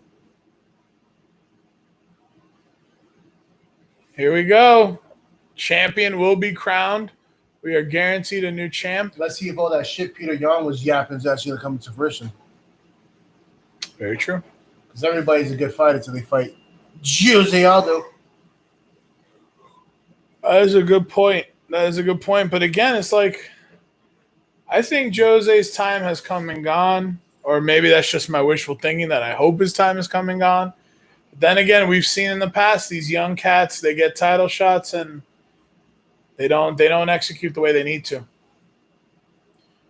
A lot of jabs, a lot of simple setups. These two guys clearly respect each other. Well, Jan with a nice inside leg kick to Aldo's left leg. Again, both guys just kind of moving their hands around, trying to get timing here. A little head movement from Jose. Jose throws a right hand, does not connect. Jan, left to the body. I don't know if that connected fully, but first off, his name is Peter because there's only one Jan in my life. It's Petter. There's only one Jan in my life. Who's the Jan in your life? Jan Blachowicz. Jan Blachowicz. The greatest 200-pound up fighter. Polish power. Thank you for shutting down Corey Anderson with that bomb hammer. We love you, Jan. The Polish hammer. We love you so much. Oh, okay, Petter. It's getting a little aggressive here. And Jose with a very quick snap leg kick. Left jab from Jose. Already 300% longer than the Conor fight. Yes. Yeah. Oh. Very beautiful right hand. Peter, the master of the sport of boxing, has landed a beautiful right. Yeah, there you go. Why is that not his ring name? The master of boxing? The master of the sport of boxing. I think that might actually be a title for his country. That he might have been bestowed, the title of master of boxing. So he's like the greatest boxer to have ever. Oh, I don't know about that.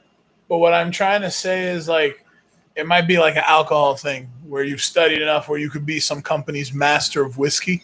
Like how a barbershop needs a master barber to open? Correct. So Jan here, he tried to move to southpaw. You know what I hate about people that move around now? What? They don't do what people like Max Holloway and a few others do, where say you're supposed to throw when switching stances. No, that's not what they do. They literally just stand there like lame ducks with their hands in the air. Yeah. By the way, my apologies to anybody who was upset by my yawn. I've only been up since forever. And then we'll be back up tomorrow at the same time. Oh, it's so hard to think about tomorrow when you're this tired. Oh, tell me about it. All right, so we got guys who are doing a lot of hand motions, a lot of throwing kicks that aren't connecting. It's almost like these two know there's a title on the line, but neither one wants to lose. Petter Jan with a head kick. I'm getting the feeling that this is going to be more like Romero versus Adesanya than anything else. Oh, Lord. And if it is, I ain't going to wash my face now. Yeah, this might be the right time to take a break. Okay, Aldo with a nice 1-2. Left jab again. I'm going to find out how good Peter Jan's chin is, too, after a while. Agreed.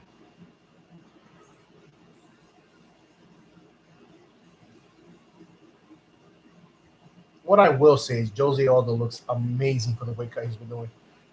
Most definitely. I mean, he has a lot more definition, especially in the musculature of his back. Very interesting. So something to note, Jan is not even looking to make a fist with his left hand until just now. Oh, and he connects with his right as well. Excuse me, I meant to say his right all along. That's my bad. All right. Again, yeah. Peter Jan kind of keeping his right hand open as if to protect his right eye, or perhaps he has injured that right hand. A good switch kick by Jose Aldo. Oh, I don't know if he dodged it just enough for his cheek or he ate the whole thing. This is a good body kick from Petter Jan. And now Jose goes for a takedown and completes it. But does it count is the question. Well, I mean, it will as a singular event, but Jan right now is maintaining. Oh, okay. Who's getting reprimanded here? Jose's getting reprimanded for grabbing the gloves, trying to hook his fingers in said gloves, which is illegal. Jan is he stung him with a body shot. He stung him with a vicious body shot. It looked like he could have finished, and now he's teeing off. But Jose, beautiful kick, but Jan did not let him extend the separation. But that body shot, there was a whole cringe moment there on Jose's behalf he was crumpled over. I mean, he's he's looking fine now, but that looked bad at first glance. Let me just pat you down and calm you down. Got an ice pack now on the chest of Jose Aldo. Some deep breathing, some deep breaths here.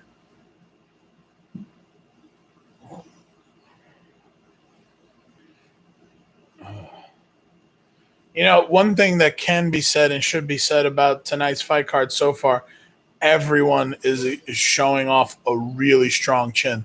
Oh yeah. Not one person has gone down to any like light tap shots. All the knockouts that have occurred this evening, whether by knee or by hand strike, they've been big blows. So Yeah. that's one thing to really give a credit to everyone, even from the prelims, which we did not stream with this video. So far, just everyone with stone jaws. So that's pretty awesome to watch. I mean, it's not good in the long run if you're talking CTE, but, you know, that's a whole different argument. We have a whole movie by Will Smith about that. Yeah. I mean, what else can be said about Will Smith right now? Still love you, Big Willie style. Still love you. All right, Jan throws the head kick, doesn't really do much with it. And this is a fight night situation where both remotes cut off. Yeah, now it looks like Aldo's kind of tapping his left leg repeatedly and high to bring attention to it, and then he throws the right switch kick. So I don't know why Henry Cejudo would tweet what around. I wasn't. Steven Thompson, Wonder Boy, tweets out broken rib ? Questions. Is that the problem with Aldo here? Now, interesting in here, Jan has moved over to the southpaw stance. I don't know. It's just certain inactivity here makes it very hard. Oh, nice left head kick from Peter over to Aldo. Nice flurry. This is not going well for Jose Aldo. Well, those leg kicks look vicious. Don't know where we're going to go from here on that. All right, minor exchange. Switch stance of Peter Yan. Peter Yan.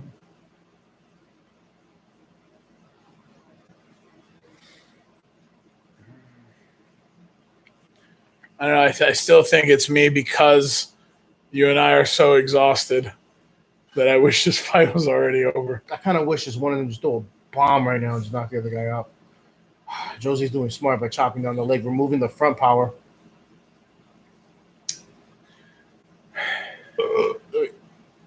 There you go. That's some extra bonus content for our viewers. Yeah, after this round, I gotta wash my face. What? I have to walk solo on that? I'm gonna have to talk solo? Jesus. For the 45 seconds? I don't trust you. I can barely describe what's going on because it's a lot of inactivity. Boom, boom, shots. To give you guys a breakdown, these guys are filling each other up, but the problem is Peter Yan has so far won the first round and is winning the second round right now. Jose Aldo, although he's landing many front kicks, he's landed about almost 10 of them so far. The big issue is, why would you only hold it this match so slow? I almost dazed off right there. I'm not even gonna lie to you. The only reason why this match is boring so far, not boring, methodical, is because I think Jose Aldo, because he lost his last fight, is trying not to make the same mistakes against someone that has the punching capability of knocking him out. And remember, he lost against Conor McGregor and 2 times against Max Holloway. So his chin has already been tested. It's not that strong compared to other people. So having someone like Peter Yan that could knock him out is somebody that he needs to be careful about. Now, Jan had just connected with a nice right hand, but then Jose, he's throwing very deliberate shots full of power. I don't know if emotionally I'm tapped out already because of the Thug Rose fight. that I had like all my eggs in that basket, but This is a title match. we got a little over a minute left in the round. I get why they put this title match in to kind of make the card look so stacked for the first Abu Dhabi event, but this is not it, Chief. This should have been a fight night. Yeah. Oh, nice head kick from Aldo. Does Aldo smell the blood or does he smell the chum? Jan with a very, very, very nice left hand. I'm getting a little annoyed with Peter's constant Good stance body switching. hits.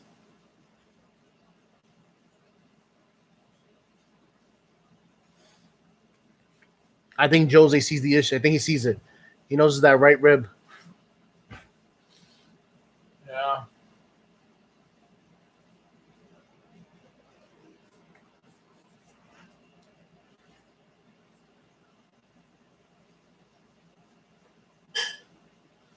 Well, 10-second mark. I'm at that point of exhaustion where my visual clarity is just like wobbly now.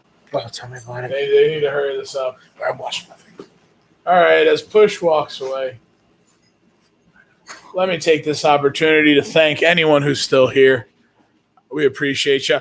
They finally show the one punch that devastated Aldo's core.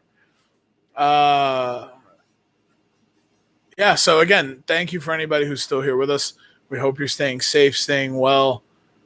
This is a very interesting time, very interesting fight card event, kind of thrown together, and it's the biggest sporting event in quite some time for sports fans. And so right now we're getting a look at both corners, both gentlemen getting iced, getting instructions from their corner.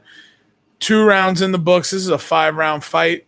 That's what it will have to finish at if someone doesn't put a direct end to this fight.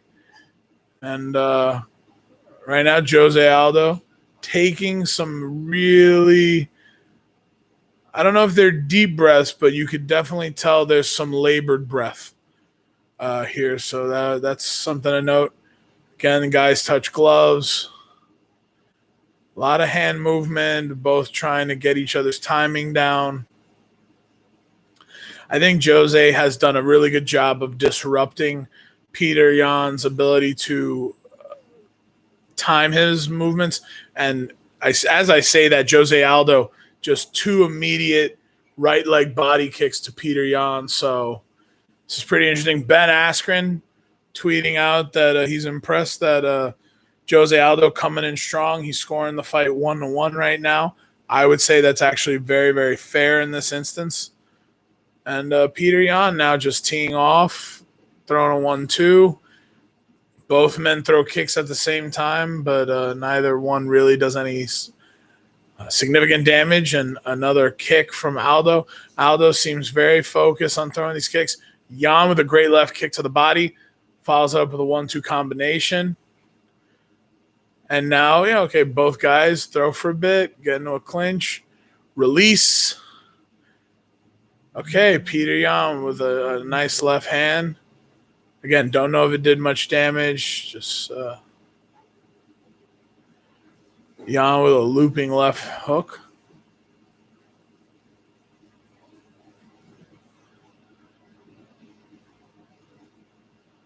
It looks like Peter Yan is somewhat getting tired right now, or he's somewhat apprehensive. And Jose is throwing some very aggressive body shots, almost left hooks to the body. Jose was about to employ a little close boxing. And now Jose continuing to push forward, and it looks like he has Peter. It looks like it. Beautiful body shot from Jose Aldo to Peter Yan in the corner. Yan coming back, so apparently he might have he has gotten that second win, and he might have gotten some word that the fight is pretty much even right now. You didn't miss much. Aldo's been throwing some really good shots, but Yan keeps coming back aggressive. So I'm taking it that Peter is still up 2-1 at the moment. If this is going all well, this is round 3 right now. Everyone's from the tweets. It's about 1-1. That's what 1-1. Really? Well, that second round does go to Jose. This okay. I was half asleep. You were half asleep. But luckily, I washed my face. Guys, it's not as if I am bored. It's just some fights just do not need to be on a card like this. Let's just call it for what it is. This is a card that could have easily hosted the next event that's coming up. Oh, yeah. That fight card is already too thinned out. Too thin nail. Good shove off by Jose Aldo. That's they're setting up. Jose with a body shot with the right. Peter Yan doing great by sparing that distance. Getting ready, doing a shell. Ooh, swinging a hard left hook. Missing completely, though, but the possibilities is just there. Josie's doing pitter-patter with his left hand, throwing jabs over and over and over again, trying to see. Peter Yan throws a front kick, trying to even him out. Jose comes in with one right hand, not meant to do any damage, but to see he finds an opening. Jose Yan does a left hook onto the body. Oh, Peter Yan throws a left-right, one again. He throws another left-right, going in for the two pieces, coming back and forth. Jab right. Josie's just walking away from it, seeming unfazed. One landed. Second punch landed. So basically, you got a 4 punches Peter Yan just thrown. Two of them connected. Two body shots, but then a beautiful weave by Jose Aldo. Jose is just kind of toying with his food right now. I think he's loosening up. I think he's warming up. The problem is when it comes to someone like Peter Yan. Oh, with an amazing backspin. Very beautiful. Oh, man. Jose, what's wrong with you, man? You're letting Peter Yan just tee up on you now. He hits harder than you. You got to be careful. Oh, going for the front kicks. Using the front kicks as a diversion to land a body and a jab. See, this fight thus far has been a tale of who is landing the definitive shot to injure someone. Peter Yan lands a punch in Jose's core, and it gives you the feeling amazing elbow from Peter Yan. It gives you the feeling round one Yan. Jose, on the other hand, teeing off on the legs of Yan, getting some great headshots. Aldo, and now it's just like these guys are. I mean, I like the fact that it looks like they're both trying to finish. Yeah, definitely. What's going on right now is now Peter Yan is trying to figure out that he just got to take whatever Aldo gives him. Aldo is the quicker. I think he's looking to finish out this round. He also knows the fact that Jose Aldo is the faster fighter of the two, so he's just taking full advantage of that. Jose Aldo goes for a back sweep, spinning elbow himself. End of round three. So everyone, I'm a professional. I'm going to go take my potty break in between rounds. I will take charge. I will be right back. I will sit in your seat. No, you won't. Because I need to use my phone. All right, fine. So I'll come back to the other side. No, I'll just get back up. Is it professionalism? So hi there. Hi, welcome. I have a better view. The computer is now in front of me. So pretty much what's going on is, yes, I went to the bathroom and missed half of that round. But due to the highlights of what's going on, these guys are very, very even keel. This is one of those fights where pretty much this is going to go down by split decision or based on whether the judges say so. To me personally, even after I just saw the highlights, I have Peter Yan up 2-1. I see him winning the first and third round. Jose Aldo apparently won the second round. I don't think so. That means, in my opinion, that means Peter Yan would be up 3-0. But I won't say it like that. With Jose Aldo, he has done enough to where he could have possibly won the first or second round. I'm giving Peter Yan that third round, even though it's pretty close. Oh, look, career title fight appearances, Yan Ford, Aldo 15. Ooh, look at that.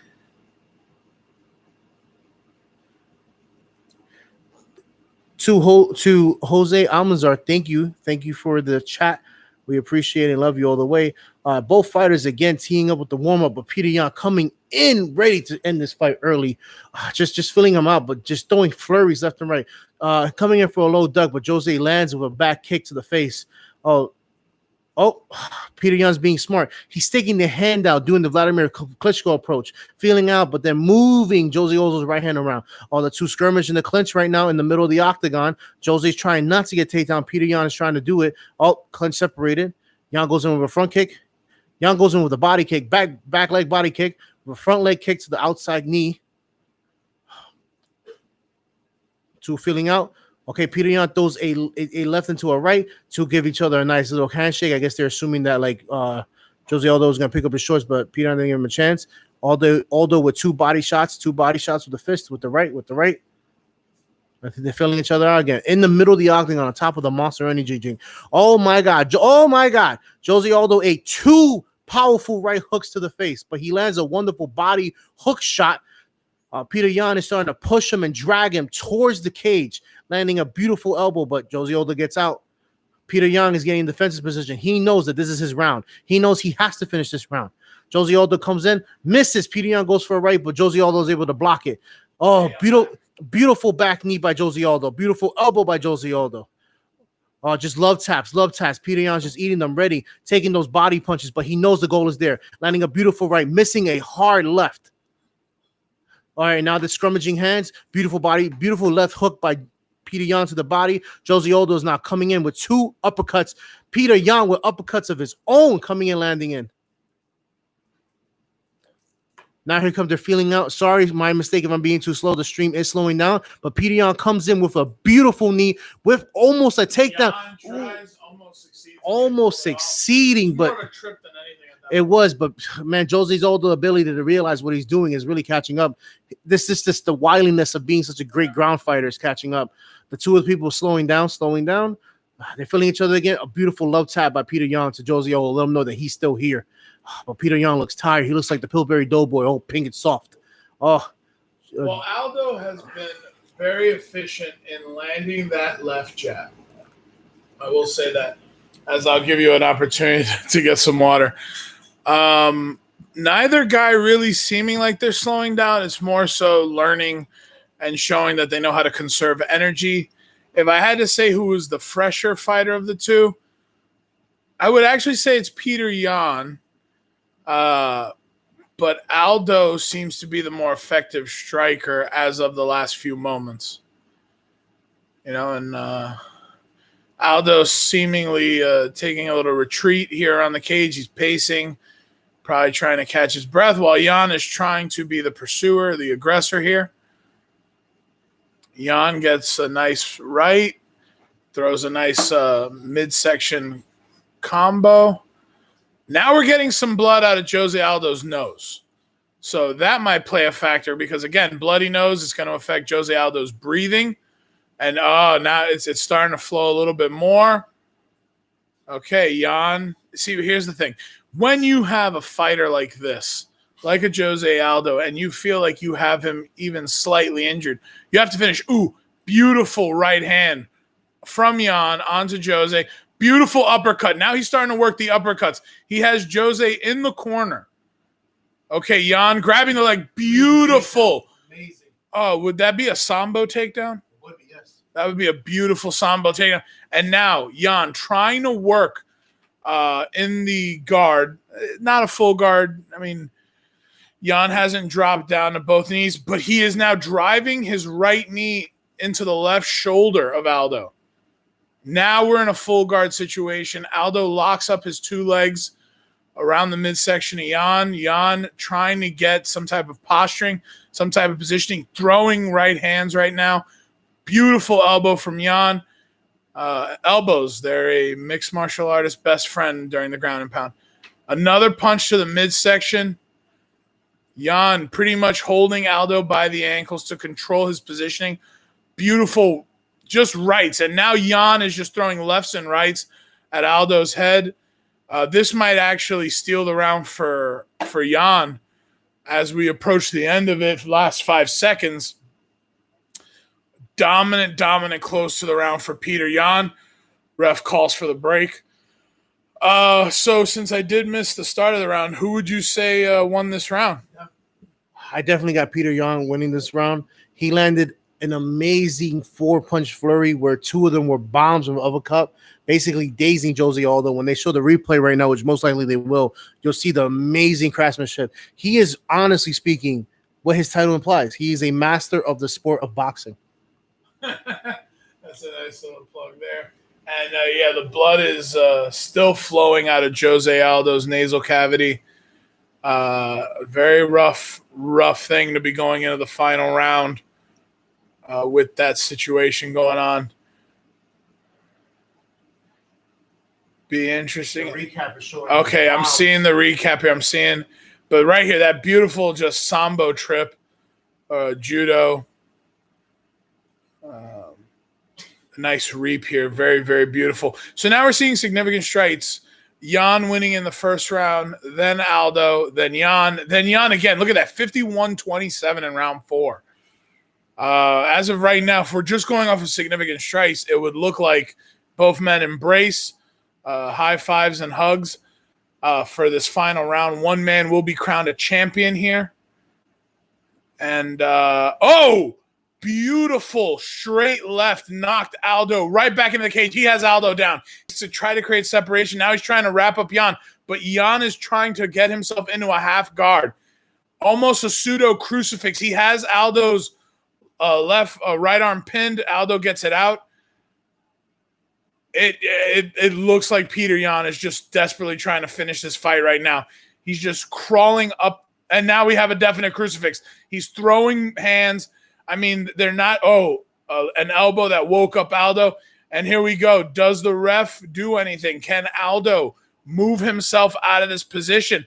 He's up against the cage, and Yan is on top fully. I mean, now it's really just transitioned from guard into fetal position right now for Jose Aldo. Okay, Yan trying to go to a situation where he Jose's about to get reprimanded for curling his feet into the cage. A definite no-no. Yan, on the other hand, full crucifix again, just throwing strikes, hoping that the ref will end this. I mean, hammer fists galore here. Again, beautiful. Just off the entire forearm of Peter Yan's left arm coming and crashing on Jose Aldo's head. Yan now working to a back mount. Will we see Jose Aldo get submitted in round 5? I doubt it. But Yan, this is a very dominant round. And if you can hear the excitement in my voice, that is because this is the first time either man has appeared to be in definite danger. Yan raining down hammer fist. Hammer fist after hammer fist. All Jose, we're getting close to a ref stoppage here. Very, very close. Aldo able to kind of roll Yan out so that there could be a transition in body positioning. And Yan, a nice back elbow. This is it's becoming a murder. He has to stop the fight. Yeah, but he also Yan has to be careful of not striking the back of the head and getting DQ'd. Aldo doing the transitions, doing what he needs to not get a full stoppage here. Beautiful knee to the body. And you know what that reminds me of? That is out of the GSP playbook. Yeah. That when George St. Pierre got you on all fours and you were closed up and kind of turtle shelled, he was going to drive his knee into your rib cage. That was just beautiful. And Yan right now working some it's odd angled ground and pound, but he's doing the best he can with what Aldo will give up. Now we have a body lock here.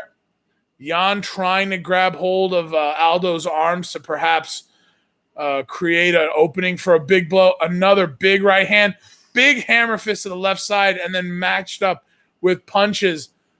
Oh, man. All Aldo is doing, literally just on knees and elbows, curled up, hands on head, and Yan just trying so desperately. And here it is. It is called your new bantamweight champion of the UFC, Peter Yan. What were your thoughts on how it finished? An amazing victory for Peter Yan, but that fight should have stopped a minute earlier. That was ridiculous, the amount of damage you took. I get it. You got to let the fighters fight, but Jesus, no matter what angle Jose Aldo took, it did not look good. I'm sorry. I understand that you were getting there, but Peter Yan was just on top of him. Now that I'm not worried about the camera, this was Jose Aldo for much of the round. Just trying to protect his head. Right now, Jose's still on the ground on all floors. He's starting to get up now. Definitely, you can tell he's distraught. He's disappointed in what just transpired. Peter Yan, of course, very jubilant. Still reserved, though. He's not doing any flips of anything of that nature. But there you go. They're showing what got this round going. Yan, body shots to head shots. Thing of beauty here. Yeah, see, this is right here where it's where it started, that crucifix position, and then he's going to drop an elbow at some point. And then right there, just on top of him, no relenting, and the ref's like, all right, that's enough of that. I know a lot of fighters are going to sit here and say, they should just let him go on his shield. But you know what? At the end of the day, this is for safety precautions. Jose Aldo was not defending himself. I understand completely that he was trying to stand up, and some people see it as he's trying to stand up. That's his form of defense. But it gets to a point where the blows just get too much. These fighters put their life on the line all the time, and knowing that CTE is something that's possible in the future, more than likely, you just want to be as a ref to make sure that you can at least stop it or slow it down as much as you can. And now we're gonna get the official fight announcement. Again, both men embrace. Hell of a fight. I mean, it almost went the distance. Almost. But it is nice to get a definitive win. I think it would have. I think Jan would have won anyway, decision-wise. But there it is. The bell gets put around. New bantamweight champion crowned.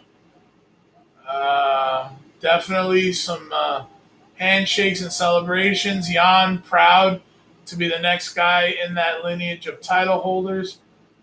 As he embraced it, he's just flooded by his team. Yeah, really great time. And again, it's that type of it. All it takes is a finish to take a fight that might have been frustrating to watch and make it worthwhile. Not to say that it wasn't a good fight. It was just, all right, I got it. All right, you guys are trying to get the pacing. How do you think Aljamain Sterling feels seeing this? Well, Aljamain Sterling is probably either A, licking his chops, or B, getting ready for a great matchup. Yeah. Because there's something that Aljamain Sterling cannot do for some reason. And that's in most cases he can't take a shot.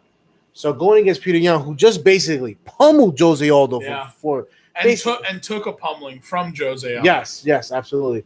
Honestly speaking, once he beats Aljamain Sterling, I'm not sure who else will be there because Morales is the number one guy. But the problem is whether he's going to be good enough to beat Peter Yan because Moraes had a close fight against Jose Aldo. This is a different story. Yeah, this was a finish. And since we do have time to fill right now in terms of, well, I don't know. I think they actually go into the next fight because this one went almost 5 rounds, so I guess we have to wait less. But until then, what do you see next for Jose Aldo? I mean, string of losses. Retirement. I don't see him going down the Cub Swanson approach, which is pretty much he is available from 125 to 175. Yeah. I see him just hanging it up because at the end of the day, you know what it is? He could go back up, but the problem is he'll be facing a stacked card where maybe Max Holloway or maybe Volkanovski is the champion. And Jose Aldo has already lost against Max Holloway. Very true. But the problem is, do you go against someone like a Volkanovski who has basically the horsepower enough to knock you out as well? Jose Aldo's best chance is to stay in this division, but he's lost 2 fights. So here we go. Now, with the win, Petr Yan ties for the longest win streak in bantamweight history with Rafael Assunção and Renan Barão, which is very odd because neither of those guys has ever held a title. It's like, yeah, I got a win streak. Well, now we can say the champion is the proud holder, tied for that record. And if I'm not mistaken, doesn't this is what 135, right? Correct. So Aljamain Sterling, and that's about it, right? That's it. And what about Frankie Edgar will be making his debut in the weight class. Oh, so maybe it'll be Aldo versus Edgar. I think they did that already. For this weight class? No, for the heavier weight class. It doesn't. Isn't still the premier fight for this weight class? I know what I said though. Stop trying to book Aldo super fights with like guys from his past. Okay. Well, I mean, a great win for Petr Yan. I'm still mortified by John Addict's mustache. It's really hard to watch. I don't know who told him that was a good look for him. Actually, I'm going to just say it. I wish we had Joe. I wish we had Mike Goldberg back. Right? UFC light heavyweight champion. That was a good impersonation. You should become a Mike Goldberg impersonator. I wish. Yeah. Yeah. So, you're tweeting the hell out of this? Yeah. Well, that's your job as the branding officer. I don't even want to know what that is. Don't start that because then people will start thinking, well, what's he up to? What's going on with that guy? And we need all the good PR we could get. I'm not doing anything my mama wouldn't want me to do. I'm not doing anything my mom would want me to do either. I don't know why UFC 4 is trending, but it is. Because it's the video game. That's right. They're not trying to hype the 4th ever UFC pay-per-view. Yeah, I'm wondering. I'm like, UFC 4. Where's Tank Abbott? I'm gonna tweet out UFC Liddell and Tito Ortiz 72.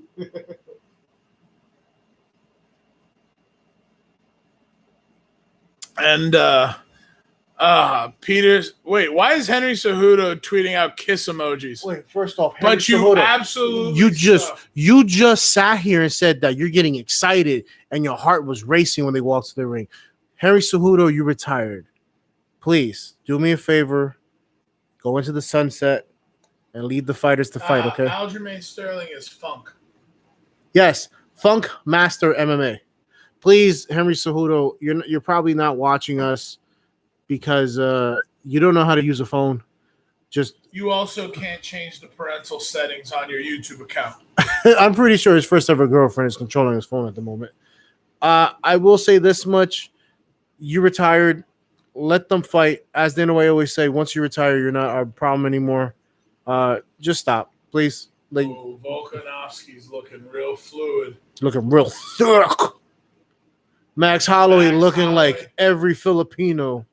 Who's Hawaiian? Who's Hawaiian, but looking like every Filipino from Providence, Rhode Island. What do you think inspired him to grow out his hair? There was no barbershops open. So you don't think it was a personal choice? You think it was? No, I think there was just a Rona choice. Yeah, he's just like, come on, man. Grab clippers. We're getting on screen a video message from Charlize Theron, no doubt to plug her new Netflix film. Oh, I'm correct. Great. Can we say her name incorrectly? Charlize Theron. Charlize Theron. Who looks like with the Ruby Rose haircut. Not every haircut's a Ruby Rose haircut. Was that not a Ruby Rose haircut? Now we're getting taken back to July 2018. Why?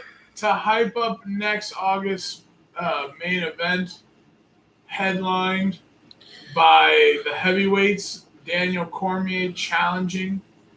He will be challenging for the title he just lost to the now 2-time heavyweight champion Stipe. Can I tell you the truth right now? In the beginning, I believe Stipe Miocic could be a boxer. But after getting knocked out by Daniel Cormier the way he did, I'm sorry, all that you're saying, all this Stipe Miocic saying, I'll fight Tyson Fury. Tyson Fury killed Deontay Wilder twice. Do yourself a favor, bro. You say you're losing your eye. I'd rather you stick to MMA instead of you fighting the great Gypsy King known as Tyson Fury. Love the Gypsy King. Love you. I love when you go live at 4 a.m.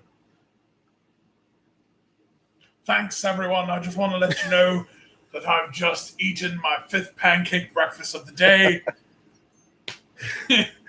I love Tyson Fury so much. I just want to be his friend. My favorite to this day is when he fought Cunningham. He goes, I'm the one thing you're not. And I'm a European who can box. I got the stamina of a European. You know what's sad is for both fighters they're hyping up next month, both Stipe and DC, they're showing them punching Frank Mir in the face. What a horrible. Well, oh, they're hyping it up. The trilogy ends here. I mean, that's typically how trilogies work. I just wish that haircut could go. I'm sorry. Please, everyone, understand what I'm trying to say. I have nothing against people who are bald. But my issue is, just like with DC, if your hair is patchy and it starts here, just let it go. There's no reason to hold on to it. There's no reason to have a conversation about it. So you're telling them to do what I do? Yes, I would do the same thing. Don't let Mother Nature punk you out. If I wake up tomorrow morning, because I shaved my head before, you've seen it. If I ever do this, I have sunburn. I am shaving my head immediately. Yeah. Do not fight it. And first off, I'm pretty sure with the Popeyes ad revenue that DC makes, you can afford some freaking injections. That's true. That's true. Go to Asia, I hear, where Chris Jericho went to actually get that hair regrown. When it's just small children's hairs. You know the crazy thing is for both of these guys with Stipe and DC, each time the winner wins by just teeing off on the, like we've just gotten straight up TKOs both times. Why hasn't anyone TKO'd the other person? Why is Rosenstruck fighting in the? Why is Rosenstruck? I thought he was dead. Right? He probably went to the same psychologist Ben Askren went to. Why is Jarhinzo Rosenstruck?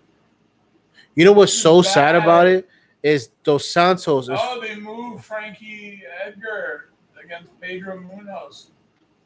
Okay, he got moved over to that. O'Malley's fighting already again? That was, yeah. Well, he knocked the crap out of everybody he's fought against so far. Isn't he trying to fight like 5 times this year? I suppose, yeah. He's trying to beat D'Angelo Hill.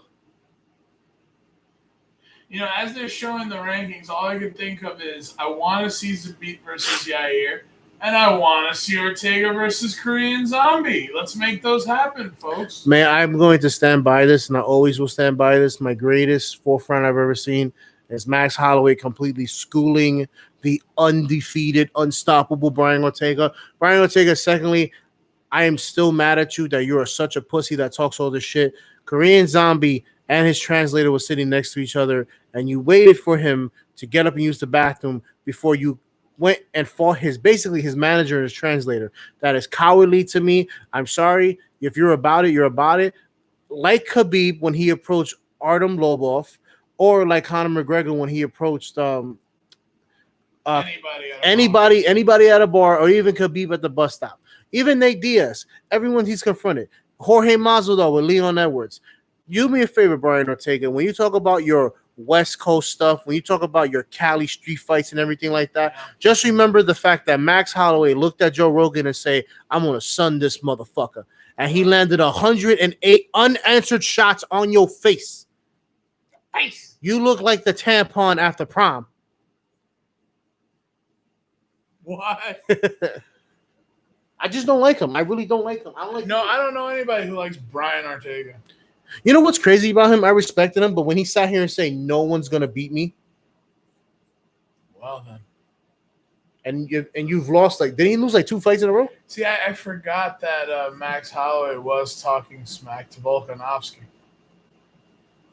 I think if he just realized that he got kicked in the leg 8,000 times. Well, also, Volkanovski was doing work, in the head strikes.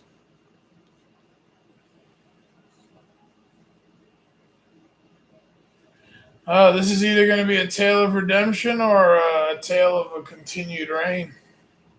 No, the problem is it weird that I'm still pissed off about that split decision win for Rose? No, it's I wanted her to win unanimous. It's been 2 summers since my last haircut. Look at that. Look at that, Brian Ortega. You're in the highlight reel. That is the most positive thing to happen to you this year. Look at that. You know what's going to be the sad thing? Is if even if Brian Ortega was to beat the Korean Zombie, he still has to face the winner of Zabit versus Yair Rodriguez. That's true. And both of those guys going to kick his ass. Well, I'm really hoping that Zabit just wins because I don't like Yair.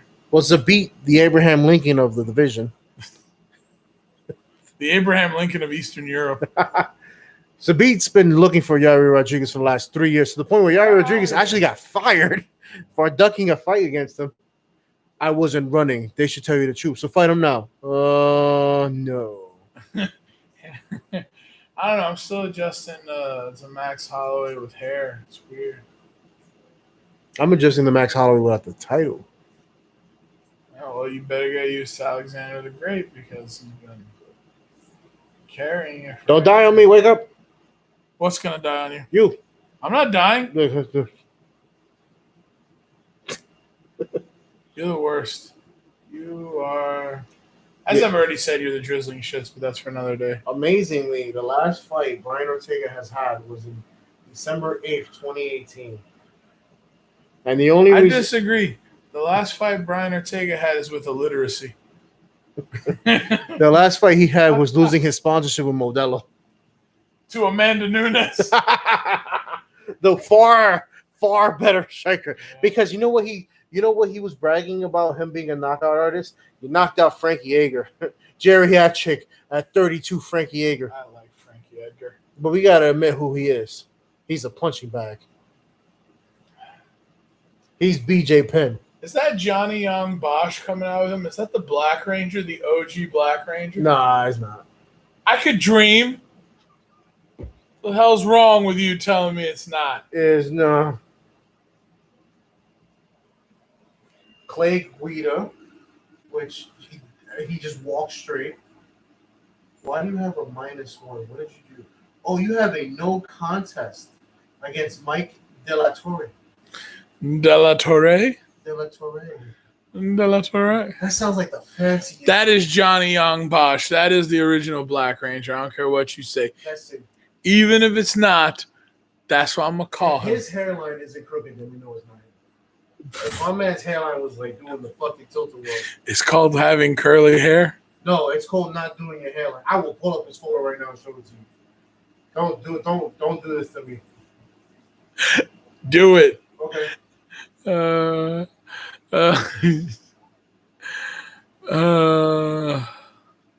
Yeah, that's 100% maybe Johnny Young Bosch. Zach Taylor. Train Manuel Jones. Holy crap, over 2,000 significant strikes in UFC history, and Max Holloway has that record. 2071. Wow. 2071 sounds like the year this virus is going to end for us. That's not who I'm talking about. Who are you talking about? The guy who replaced him. Tommy? Look up second Black Ranger, Johnny Second Young. Black Ranger? Johnny Young Bosch. Johnny with an H. Correct. On Bosch. It was Adam.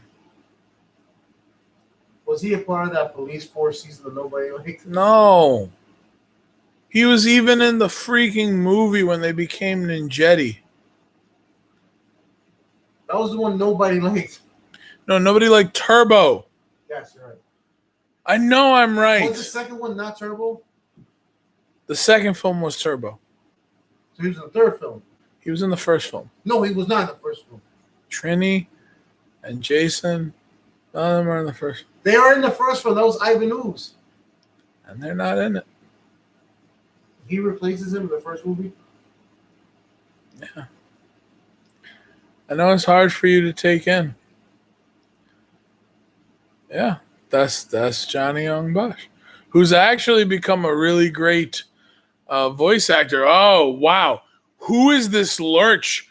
I got to adjust my eyes here. Who's this lurch coming out with Alexander Volkanovski? Master Fit? Jesus Christ, bro. I can't remember. Like this fighter who's probably like 5'8", 5'10", is coming out, and he doesn't even reach the shoulders of this person. This person looks like that weirdo who gets killed by the roach in Men in Black. I don't know, bro. I just know that's like that was a walking men's big and tall mannequin. Emphasis on the tall. The first Power Rangers movie only made $66 million. That's a shame. That's 65.998 more than this channel makes. I tried. And never forget. Never forget. A lot of hugs. Let's just get this damn fight on. I'm so tired. My eyes are getting heavy. Why must we in the Northeast suffer to accommodate the West Coast? Hey, Florida, do yourself a favor and shut down so we get the card sooner. I think we would have these in New York more if that damn medic didn't stop that fight in December. Yeah. Dana White is like... But it's also, this is not a tax-free state, so the fighters end up making less here. They make less anyway. What's less than less? Because that's what they make here. They make 21 instead of 25. Oh, we got some new comments. Can you read them for me? Okay, I gotcha. Thank you for, even if you're calling us jackasses, thanks for the comments. We appreciate them. Always appreciate them. Come on and get this fight started. I'm ready. I'm ready to see someone prove that they dominate the Somebody 145 by the pounders. name, I figured that wrote it really JYB to me. Damn it, Turbo was terrible. Yes, Turbo was terrible. Let me God see. damn it. Let me see. So we're getting Power Rangers commentary. That's what we're getting I'm here. fine with that. I am okay with that. Oh, you know who that is.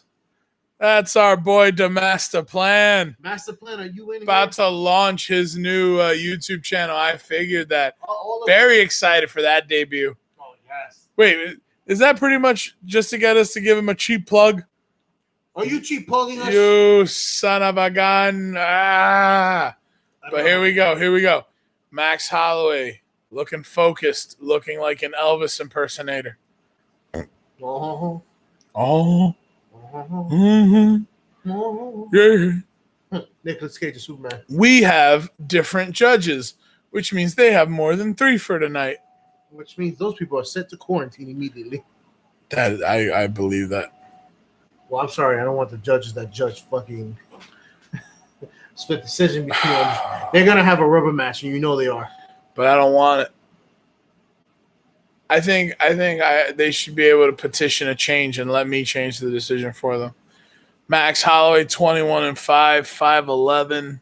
Much credit to Max Holloway because he's admitted that UFC 1, the video game, is the reason why he learned how to strike.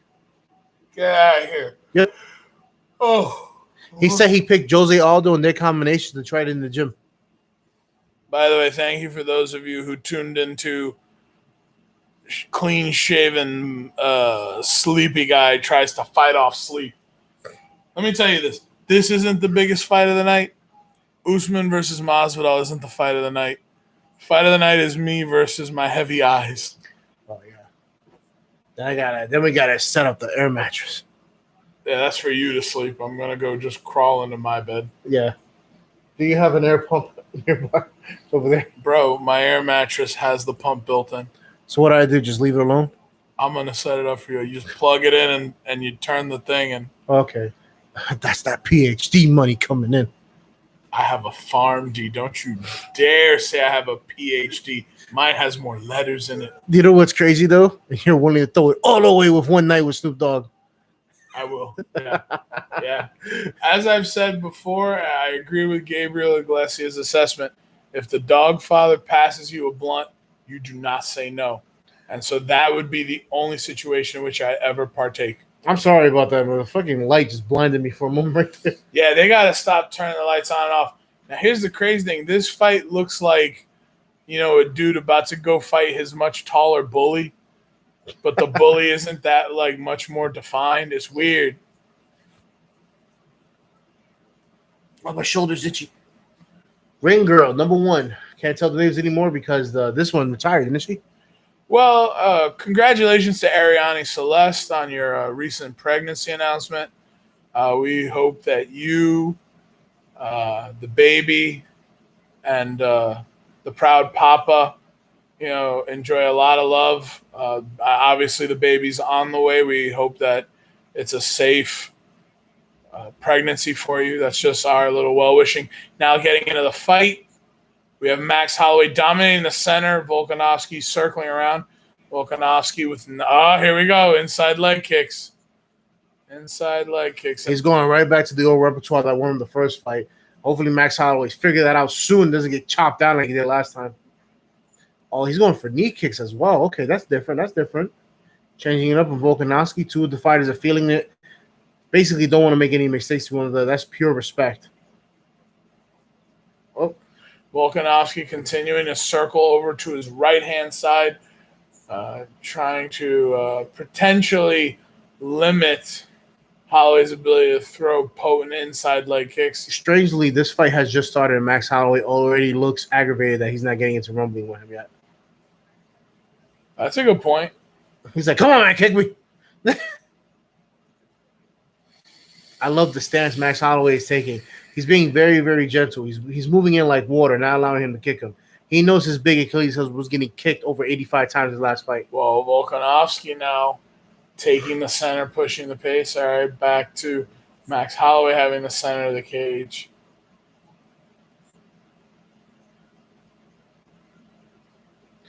Oh, good body kick. Excellent body kick from Max Holloway. Oh, but he gets chopped down again by Volkanovski. Max Holloway is really using his height as an advantage. He knows that Volkanovski has to come to him if he wants to land the shot. Very sure. Will it be the hair? Will he become the new Samuel of the division? Really? Are you watching us? I'm watching the voice chat because I can't see over there. Very, very good. So there it is. Volkanovski with a leg kick that actually kind of He did some weird John Wick movements where he stopped and then kept moving as if the Matrix. But Max now throwing a nice head kick. Doesn't fully connect, but it got some. I think Max Holloway knows he's going to have to outstrike him to win. And this fight just started. Because you see, last fight, I had Max Holloway losing only 3-2. Others said 4-1. Some even say he just flat out lost all 5 rounds. So I think Max Holloway knows if he plays a little bit more defensive, already with the, oh, no, he's like this. No, Volkanovski. No. What's wrong with you? This isn't rugby. Well, it looks like Max is somewhat getting frustrated. He's looking to really do something meaningful, something impactful. He's like, oh, almost. The last fight Max Holloway lost in a horrible fashion was against basically Volkanovski's teammate, Dan Hooker, Dustin Poirier. That was the last time Max Holloway received any ass whooping. So his confidence in him saying, bring it to me, let's do it. Well, with Poirier, yeah. I mean, but here's the thing. No fighter in this contest is going to have to worry about those guys right now, right? Dan Hooker coming off of a loss. Dustin Poirier, his future kind of thrown up in the air. Mm-hmm. And he's also at a heavier weight class, so... Well, the point of view that I'm trying to get at is not many people really damaged. Max Holloway is down for a fight no matter who it is. That is true. Now, Volkanovski works inside leg kick, but Max responds back. So, again, the one thing we're not seeing, the one thing we are seeing in this fight that we didn't see in the previous fight out of Max Holloway is response kicks. Max is being a lot more aggressive about trying to finish. If he keeps this notion up, he will win this fight because the last time he went in guns blazing, not paying attention. Shitty corner work, by the way, not telling him that, hey, bro, you're losing some of these rounds. If you need me to, I will take over commentary as you relax and try to focus on this fight. No, my second win just kicked in. Good. The tiredness in my eyes has finally gone, and now I can see. See, these guys are scrapping right now. We have 25 seconds left in this second round. Or is this the first round? This is the first round. First round, sorry. I always try to gauge that light. Is it telling me how many rounds they've completed or what round I'm in? It's like, damn it, you're making me count. Oh, an amazing. Max with a nice side kick. Oh, take advantage. Oh, but it's not going to be enough time to finish. But Max Holloway sealed the round just now. He did seal that round. Sealed nice the round. Kick. Let's go to the Filipino Samoan dream. Oh, okay. Those. If Pacific Islanders had a king, it'd be Max Holloway. Really? Yes. The Samuel of the Hawaiian Islands. The Samuel? Because the hair. Okay. His shape is in his okay. hair. No. Hey. But you see, this is mean the Samson? Yeah, same thing. But this is massive. This is crazy because this is already a 100. There we go. Head kick, back of the head. This is a way different fight compared to the first one already. Max Holloway is dodging and landing the cleanest of punches. If this keeps up, this might end in a TKO. Yeah. Brock Lesnar would be proud. I mean, I don't think we've ever seen Brock Lesnar land a high quality head kick. Well, I'm saying that in a sense of he's just gonna murder him. Oh yeah. The thing is, it's also Herb Dean. Herb Dean loves to stop fights early. He also loves to let fights go. So he also likes, if you're a woman named Aspen Ladd, be against women fighters. Yeah. Do you think he visited her after her recent surgery to repair an injury? I'm pretty sure like Dana White made him apologize, even though he did nothing wrong. Yeah. All right. Well, both guys back at it. This time, Max center of the cage, Volkanovski pacing side to side, trying to do. Oh. That would have been a nice kick if it Such beautiful dodges by Max Holloway. Such beautiful. And look at him. He's throwing kicks of his own, letting him know I can reach you too, motherfucker. Throwing two left by Max Holloway as he steps back. He's taking a book from the Conor McGregor book, playing counter instead of playing the more of aggressor. Instead of playing Conor, he's playing counter. I get it. Conor plays counter. I know. Okay. Right now, what I would gauge is Volk is trying to execute a game plan. There's a lot of movement, leg kicks inside and out. It looks like Max is just trying to finish. Like, respond with an inside leg kick with an outside leg kick. Good job. Oh, an amazing 4-piece flurry from Max Holloway. And it finished with such a beautiful left hand, just came right across. You know what Max Holloway is doing that's beautiful? Every time Volkanovski throws a leg kick, Max Holloway is just simply shifting his leg to the side, removing some of the pressure, and then throwing a leg kick of his own while Volkanovski is trying to find his knife. Exchanging left jabs, which pretty much seems to be the theme of this evening. Like, everybody's exchanging left jabs. Yes, there's a lot of feeling on these two fights. Again, the Matrix needs to be reloaded in a Volkanovski stop move. He hasn't thrown much punches yet. He's just been throwing kicks, which is strange for a man of his height. But Max Holloway is telling him, is teeing him up. He's telling him, no, last time was a fluke, young man. Last time was a fluke. Well, I mean, he has to go out there and prove it. No? So far, he has. Will Max Holloway sit here and play the long game now, knowing that he can figure out Volkanovski, or will he try to finish him off early? I think if you're Max Holloway, you need a finish. If you're Volkanovski, you just need to put some consistent rounds back to really sway the judges in your favor. Max Holloway's being smart. He's playing the distance, playing the long game. He's forking. Every time Volkanovski takes a step forward, he throws out a front kick, a nice front kick towards Volkanovski left quad. Yeah. Max Holloway is getting frustrated. He's like, come on, man, bring it, bro. Because he knows the only way he's going to win is by landing. And if Volkanovski doesn't come forward, he's not going to win. Oh, but Max Holloway proves me wrong, as he's the aggressor now, landing a front kick to the head, landing a low shot, landing a low kick, another low kick, front low kicks, another front low kick. Max Holloway on a roll right now. Volkanovski doing a high knee fake, throwing a right, just missing. Max Holloway's going for a slap. Oh, he did get a good inside leg kick. But it just seems like Max Holloway is very poised. He's very comfortable. Oh. Beautiful knee to the chest of Volkanovski, because there's a fighter named Volk.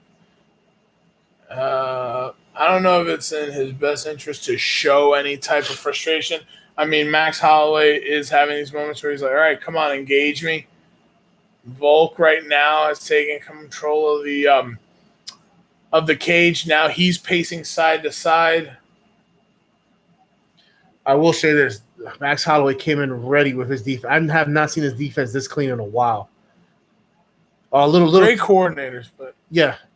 A light touch to the nose Volkanovski landed, basically waking up Max Holloway. I hope he gets out of his mind. He's just ready with those kicks. And what's so crazy is because due to Volkanovski's height, he doesn't have to kick as high. Oh, now we're seeing I wouldn't call it a mouse, but there's a lump under Volkanovski's right eye, some abrasion on his left eye. It almost gives you the feeling like Holloway's going to have zero intention of focusing on anything else. Yes, but that also gives the target to Max Holloway. If he could rip that part open. Hell, Rose just won barely by split decision due to the damage of her eye. Yeah. This might even cost Volkanovski the match if the judges have it 3-2. Well, that's true. I mean, right now, the difference in this fight as opposed to when they fought in December, Max is using his reach advantage better this time around. Nice spin kick, creates separation. Ooh. Oh. And there we got another knockdown. From a hook, from a right uppercut to a left hook to another right uppercut to left cut. Max Holloway being smart, not forcing it, understanding the spacing, knowing the round was almost over. Yeah, but that's still a Max Holloway round. That is a Max Holloway, but he was smart and then take advantage of overextended. Because you don't want to get knocked out the last 10 seconds of the round and look stupid. Yeah, very, very. Now, obviously, these guys are getting iced down. I'm trying to gauge what Max's breathing is. It looks like maybe it might be a bit heavy. Volkanovski, he's a little bit doubtful. Hasn't been in this position before. Not too sure what's going on right now. Oh, but as you see, Max Holloway, it looks like he's breathing out. But man, when they get the ice iron in your face, you have been taking a damage. All right, here they come with the replay. Beautiful uppercut by Max Holloway into a left hook. And I made that sound because it's very hard to see Volkanovski take the kind of shots he's taking now. I would be very concerned to think that him winning the title this past December was more merely him surprising the champion, like, hey, you don't really know my fighting style. This fight right now looks like Max Holloway has looked at tape. He remembers vividly what happened in December, and now he's going to look to get some payback. Basically, the problem is this. When someone wins too much, they usually get too cocky. Mm-hmm. Some of the greats never get cocky, i.e., well, GSP's even got cocky, but there's a few people that they realize outside of MMA, a perfect example is Floyd Mayweather. They take everybody seriously. They keep a certain – I know you do, but he approaches everyone the same way. Max defense. They're back at it, Max Holloway. I don't know. Max Holloway's great body shot from Holloway. Getting more and more aggressive, landing those jabs, landing those kicks. He is out striking Volkanovski as of right now, basically causing him to miss almost every significant shot he throws. Yeah, you're right about that. But again, okay, so here's the thing, and this is what's starting to aggravate me here. Volkanovski is throwing like rapid inside leg kicks. But what's the difference between the leg kicks now and the leg kicks we saw back in December? There's not enough torque in them. Torque, and yes, while the inside of Holloway's leg is getting red, it's not as torn up by this point in the fight as it was last time around. Yeah, because the first fight, what ended up happening was it caused Max Holloway to actually switch stances and stay into a stance that he's not exactly, and we're actually seeing Volkanovski, right? They do have a fighter named Volk. That's why I'm always stumbling with that one. But he's switching stances, and I'm not too sure that's the right way to go with Max. Max is being smart, though. I'm loving it. I'm loving the fact that every time Volkanovski throws a check jab, Max basically just smacks it out the air, letting him know that it's not going to work on me. But Volkanovski is getting tired dropping the hands, so it's not a good sign against someone that throws many strikes as Max Holloway does. Now, here's the thing. Max, aside from the leg ailment, not really much damage done. I was going to also say fatigue, although that was a great left hand from Alexander. You know. Hopefully that wakes up Max, because like I'm saying, Max has a tendency of winning. Does Max need to be woken up right now? He's winning this fight. Well, the problem is Volkanovski needs to be woken up. I need to be woken up, and there we go. So apparently Volkanovski's not really keen on standing up anymore. Well, the mistake he made was he went for it and took a solid knee to the chest. Yeah, he ate that. He ate some knee. But this is some Randy Couture classic dirty boxing. Press him up against the cage, beat him up, get some points here. So this is not a bad idea. But this is bad for Volkanovski because, as I mentioned earlier, Max Holloway defeated BJJ champion Brian Ortega, who is known for his ground and pound. Why'd you even have to give him a positive? Because it's to let him know. Like, you have to let him know that Max Holloway smoked him. Look at that. From a front knee to a right hook. Oh, my God. I feel real bad for Volkanovski here. It's crazy. It's like this is a determined Max Holloway who's pretty much saying no. This is what happened when GSP faced Matt Serra. And I'm not disrespecting Volkanovski. But that was more of a dominating performance, I think. It was, but this is the reminder of champions always win the belt back. Hey, remember this guy who beat me? No, you won't. I'm going to beat him and get my belt back. I'm going to beat him so badly, he's going to be a podcaster. Nothing wrong with being a podcaster, but that's what we are. But we're also not former champions. Well, I'm going to be a former champion, son. You're a current champion. Oh, that's right, yeah. See? Come on, man. Get it together. 8 months, no. 5 months champion. Yeah, well, could you pass me my phone? I just need to do some time checks here. Here you go. Yeah. Oh, man, Max is doing it. But Max has a slight cut over his right eye. It must have been the one solid shot Volkanovski landed on him. The problem is with Volkanovski smell butter, just see it as a fake bait. As a fake bait. Oh, a nice switch up by but Max. Also a great block on Volkanovski's part. The main issue is we don't know how the judges are scoring it because it can literally go either way. Well, I'm concerned. I'm concerned. It looks like Max has an answer for everything Volkanovski wants to do. He's throwing kicks. He's using his angle. He's like this. You're not getting near me. Last time you got near me, I lost. So I'm going to use my range. This is smart. This is what you're supposed to do. You being a 6'6" advantage over your opponent, why are you not taking advantage of your height? Do you see Shaq going against Nate Robinson in the post? No. There's a reason for that. I would love to, though. It would be funny. Shaq in his prime, hard foul. All right. Calm down there, Max. Calm down there. The round finishes. Round 3 is finished up. Well, let's be honest. Was it round 3 or round 2? Round 3. Kind of feels like a 3-0 fight for. Yes, it does. No bueno. No bueno. Now the question is: are we going to go down a dominating performance from Max Holloway, or are we going to have a Reyes John Jones situation where? Don't ever bring up Reyes and John Jones. Like, there's a lot of questionable things going on in that fight. And plus, I'm sick and tired of John Jones. There are a lot of things I'm sick and tired of, as I assume most people are. Now, here's, again, look at it. Just looking at it in the corners, Max Holloway has, like, sure, he has a bruise on his face, but he's not looking injured. Yeah. Beautiful knee, as they showed the separation there. Then Volkanovski getting like a little push punch in this clip. I don't know how much. Oh, do you complain about the IMAX?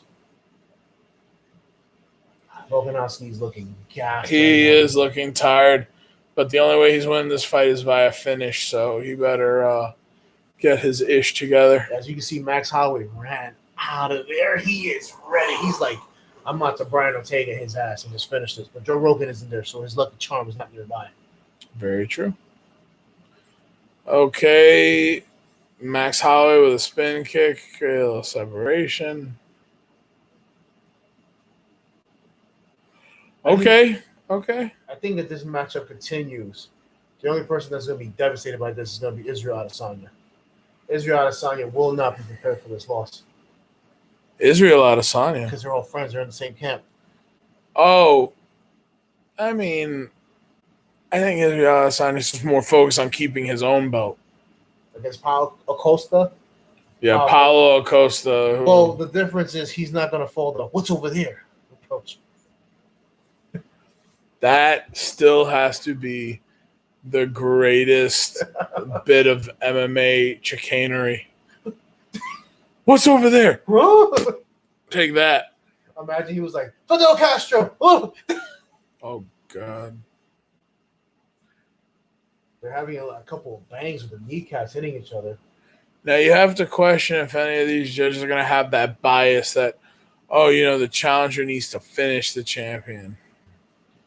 Yeah, because I'm sorry. If Max Holloway wins this round and then, let's say Volkanovski wins the next round and they give him a split decision victory to Volkanovski, I'll be pissed off.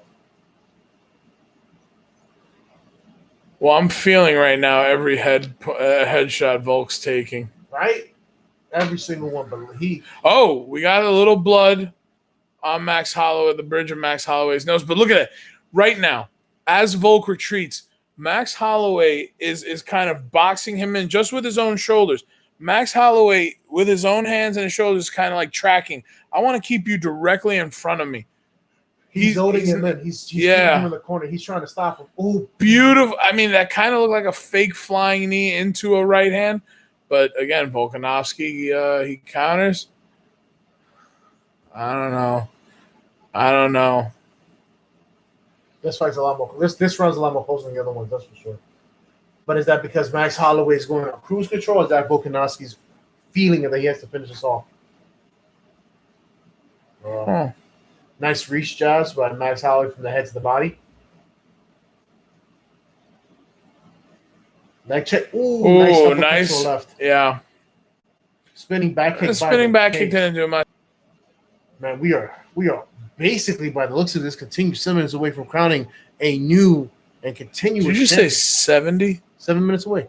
Oh, I was about to say, bro. The hell? Oh, okay. Solid takedown, but you need the finish at this point. You better. And I don't think Alexander Volkanovski's corner will do him any good if they tell him anything less than a finish will win this fight. You know what's so crazy? He took him down for nothing because Max Holloway got right back up. Hey, man, it's about scoring points. Well, the way judges scored now, he probably won that round because of that takedown. I could buy that. I'd buy that for $1. Max looks so much more fluid, so much more focused. You know what it is? I think was the big issue. I think the reason why he looked down at Volkanovski is he probably saw him as someone. He physically looks down at Volkanovski too. He does physically, but I think his main concern was probably Zabit. I think Zabit was someone that he was looking more concerned over. Have you ever liked a video that you're watching live? Because I have. Yeah, no, Volkanovski's done. He's done. Oh, landing the shots. Telling him, if you're going to get me, I'm going to hit you with these 5 shots in the face. All quick uppercuts. Yeah, Volkanovski, this is not looking good. If Max Holloway doesn't win this belt, this is just straight robbery. Fluid. I love it. Oh, nice punch. There you go. They're looking at the clock. Let's see. Yeah. 23 seconds left in the 4th round going on. Yeah, and you're pretty much down 4 rounds to none. Now, could you imagine we get a split decision on this? And it's 4 rounds to none? I'll be very pissed off. Legit. What was it? Imagine a 50-45 round in favor of Volkanovski. Yeah, that's it. We're gonna get a finality to all this. If you're Volkanovski's corner, you got to. You're pleading. Finish him. Do whatever it takes. Knock him out. Submit him. One of the best things you can tell him is you have to murder this man. Yeah. Would you like more water? Yes, I would.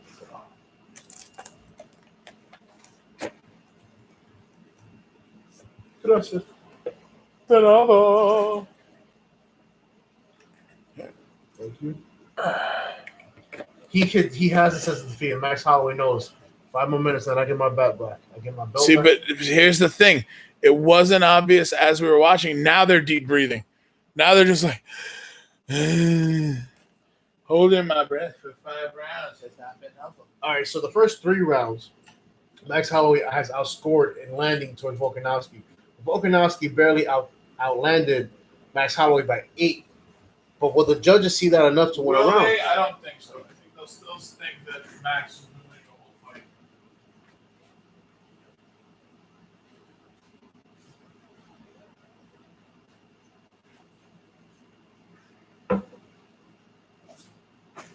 All right, the fight is going on. This is the last round of a championship fight for the featherweight belt. Man, Max Holloway just letting those kicks go. He knows that this title is well in his hands. He knows he's ready for it. But the problem is he has to get ready for Volkanovski. That's why he's playing the lion right now. He sees his prey, and he knows he has to finish it off. Sean Sheenan says that the fight is 3-1 for Max Holloway. I pretty much agree with you. I don't believe Max Holloway did enough in that 4th round to win it due to the takedown. Okay, so Max Holloway is marching him down, going towards the cage, throwing beautiful flurries, letting it go. He's letting Volkanovski know that you are not going to get near me. A nice front kick, a nice fake jab into a front kick. Oh, he's ready. Oh, Max Holloway smart, backpedaling back. Volkanovski's trying to find his way, trying to find an opening right now. The two are just kind of keying each other up, not what Volkanovski needs, considering that he needs a finish. I understand also that you do not want to get finished yourself, but the way this fight is going, man, you got to put all cards on the table. Volkanovski has Max Holloway pinned to the cage in the clinch. I think he's going to try to throw him to try to do a good advantage of winning the fight. But Max Holloway breaks away without taking any damage. Aaron Brosasser has it 38-38. You are out of your mind. Dan Tom has it 3-1. Max is probably winning. Sounds all right. Round 4 is vocal round, in my opinion, but Max is up 3-1. Fair. But here's the thing, right? Even still, Max has springs in his knees. It's like he feels that he has to be more active, and look, I think we're seeing the fight that Max Holloway thought he fought back in December. Yes, absolutely. You know, First off, I do want to say this randomly to that individual that tweeted he sees the fight as a tie so far. idiot. You're an idiot. You are massively. You're like, I don't know what's wrong with you. This is 3-1 at most. But here's the thing, and this is something that as much as I love you, Max Holloway, putting your arms down to try to goad your opponent, like that's the shit that got Anderson Silva caught by Chris Weidman. You know, And he's never been the same since. yeah, but it's also a level of disrespect, and I love Max Holloway, but that form of disrespect, it's annoying. It's annoying, but then again, he might just not feel like Volk has that kind of power to put him down. But what I'm really seeing is Volkanovski doesn't have the gas anymore. I was gonna say killer instinct to say F this guy. Oh, yeah, that's what I was saying. As you stepped away for a moment, I was saying the way he's fighting is not. He's fighting as if this is a tight fight. He needs to be safe. He's not fighting as if my title's on the line. I'm going to lose it, and I might not know when my next title match is. Agreed. Wild swings now, but here's 2 minutes left. You gotta go for broke. Because you're already losing the fight. What's the worst that's going to happen? You get knocked down and you have another match again? Yeah. They're going to have a rematch. There's no way they're not. Yeah. I mean, I don't think the takedown was going to be the right way to go. Oh, perhaps I was wrong. But then...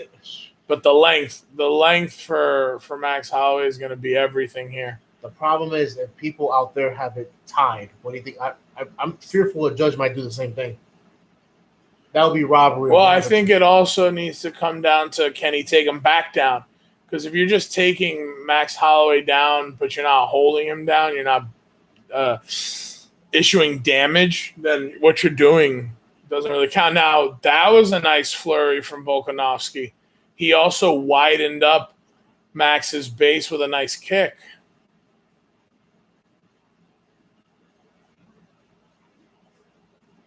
Not gonna work. He's not pinned against the cage. Max Holloway's doing great defense. He knows this round's on the line if he gets taken out one more time. Max Holloway doing some really aggressive squinting out of his right eye. There's 50 seconds left in the 5th round. And will we have a new champion or will we have a retaining champion? It looks like a new champion, but then again, the way these judges have this, if there's even one person who thinks this fight could be tied, then I have serious doubts. Let's put it like this. We saw some fights this past quarantine ending where the judges just got it wrong completely. So with this being the biggest fight so far of the year, I really hope the judges don't mess this up. Agreed. And this is not the kind of go for broke that you'd want. Max looks more like he's going for broke. He's taking big risks. Such great takedown defense. He's not letting him get anything. It also seems like Volkanovski has one move, and it's the singular leg reap. That came in way too late. In all intents and purposes, Volkanovski, you did great. But let's call it for what it is. Max Holloway got the belt back. As you said before, he literally fought the fight that he thought he fought the first one. I know with these judges. I want to wait to see what the decision is. If this is a unanimous decision for Volkanovski, I will be infuriated. Okay? Ooh, we have 3 watching now. I will be massively infuriated. This is a Max Holloway fight. I'm sorry right now. If the judges do not give it to Max Holloway this fight, that tells me that's going to scream to me. Well, the beautiful thing is this is going to be the only fight that goes the distance. Because I don't think Kamaru and Masvidal will go the distance. Yeah.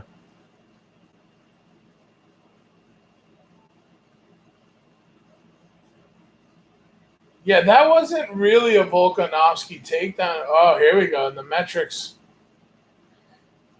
It actually shows. Well, yeah, the last 2 would be Volk. Well, if we're doing it based on strike, Volkanovski clearly won the 4th round, which we've admitted he did. Yeah. The 2nd round, that's only 2 strikes, so will they see it as enough? Round 3, 28-24 isn't that much of a disparity either. So think about it, though. If it's only 4 strikes difference, and maybe Volkanovski in their minds did more. And then, again, a lot of the judges also have this feeling you have to definitively beat the champion. Which is the shit I hate so much. John Jones would have lost the belt a couple times already if that wasn't the case. I'm worried. Look at that. They're still collecting score. Okay, good. We now have Bruce Buffer. Dana White is you can always tell who's going to win based on where Dana White's standing. He's right in the middle. But he's also waiting for... He's also kind of more towards... Oh. No, he's still in the middle. I think Dana White has also been notified. Now they're reading scorecards. Well, that means this is a split decision.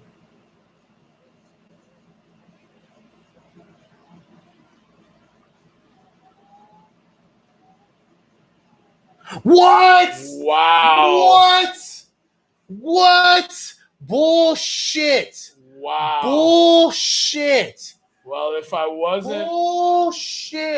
wasn't awake from the water I just threw on my face, wow. It's what we were afraid of. You got to beat the judges. It was a split decision. Bullshit. Wow. Bullshit. Bull fucking shit, man. Wow. I have to say, I picked Volkanovski to win coming out of this fight. Definitely felt like this was a 4-round. Look at it. Now people are tweeting, give them one more round. No, not give them one more round. You have to hold judges accountable. And look, Steve Austin tweeting about grit and desire. Okay, that's a very PC. We need a round 11. I could buy that. But I saw Max Holloway win this fight. Steve Wonderboy, I have... No, I agree. I disagree. Oh, look, Travis Barker. Shout out. Blink-182. But here's the thing. This is what I told you. This is what I warned you about. When you look at the round 3 metrics, even if Max outlanded him by 4, what the hell happened in round 3 that would make people think? I'm going to say this now. And I want this to be live. And I'm happy that it's live. And I want people to memorize this. And if this ever gets clipped, that's fine. Yep. Michael Johnson. Volk might have stole that one. Let me make this very clear to you. Judges, this fucking bullshit mentality you have where the fighter has to finish the champion is fucked up. You got to do your job. If there's 5 rounds and the opponent won 3-2, you give it to the opponent for winning that. Doesn't matter if it's split decision. The fact that you have this mindset of like, well, the champion needs to lose it, that's the stupidest fucking thing out there. Because then you are implying that unless the champion gets knocked out or submitted, that's the only way they're going to lose the title. That is fucking ridiculous. Max Holloway came in, won that fight because even if you're going to do based on the metrics, he still won the 1st, 2nd, and 4th round. So don't come with that shit. That is bullshit. That is garbage. You guys have been garbage since the coronavirus ended. You did the first thing by robbing Angela Hill. You did the second thing by robbing Michelle Waterson. And now you're going to do this. You guys are fucking pathetic. Go back to school. Figure out what to do. Keep it as usual system. Okay? Because all this bullshit of unless the champion gets knocked out the minute they lose the belt is fucking garbage. Fucking stupid, man. Yeah, it's really odd. I think you can make the argument that this was a 4-1 fight to Holloway. But I think most people look at this.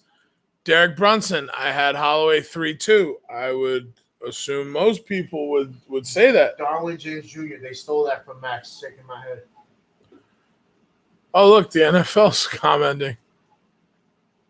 I don't know. Nobody's calling that a statement. Exactly. Yeah. Teddy Atlas the same way. Man. Yeah, no, I agree with that as well. That's a robbery, and I feel very bad for Max Holloway.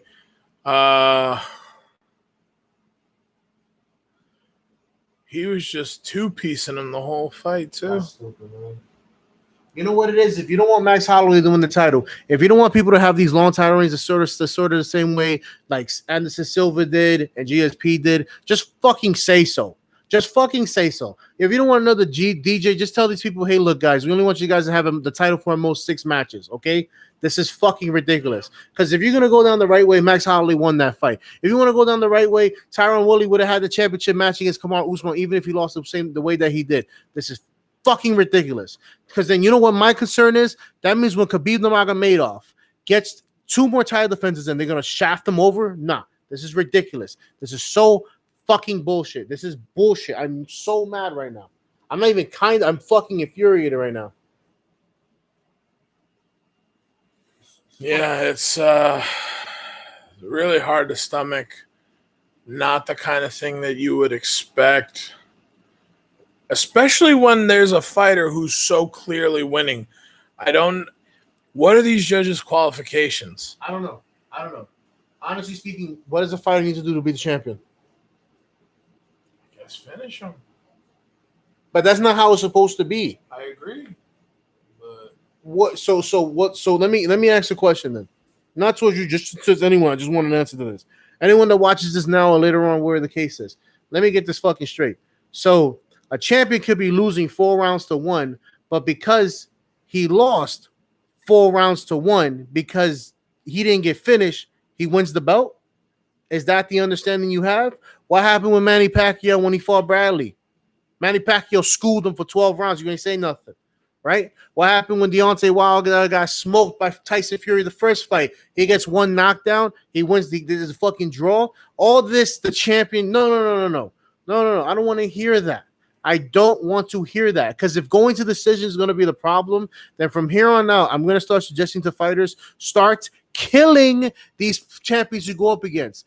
If Jorge Masvidal comes in the same way he would have been against Nate Diaz, from here on out, every fighter, every contender that goes against a champion got to do what he did, because that is ridiculous. This is. I'm fucking infuriated right now, bro. I'm fucking mad right now, dude. What the fuck, bro? Well, perhaps we take a woosah moment as we get our 50th commercial for Christopher Nolan's all-new blockbuster Tenet, that will also star Robert Pattinson, who's the new Batman. So, Christopher Nolan, pretty much getting all the Batmans to work with him. Yeah, it's whew. Fucking a statement. Fucking made a statement. You got your shit kicked out of you. Fuck. What? Like, imagine Conor McGregor lose to Khabib. They give him the belt anyway. He's like this. I made a statement today. It's like, dude, like, it's fucking stupid, man. Yeah, it's wow. Not something that you would expect.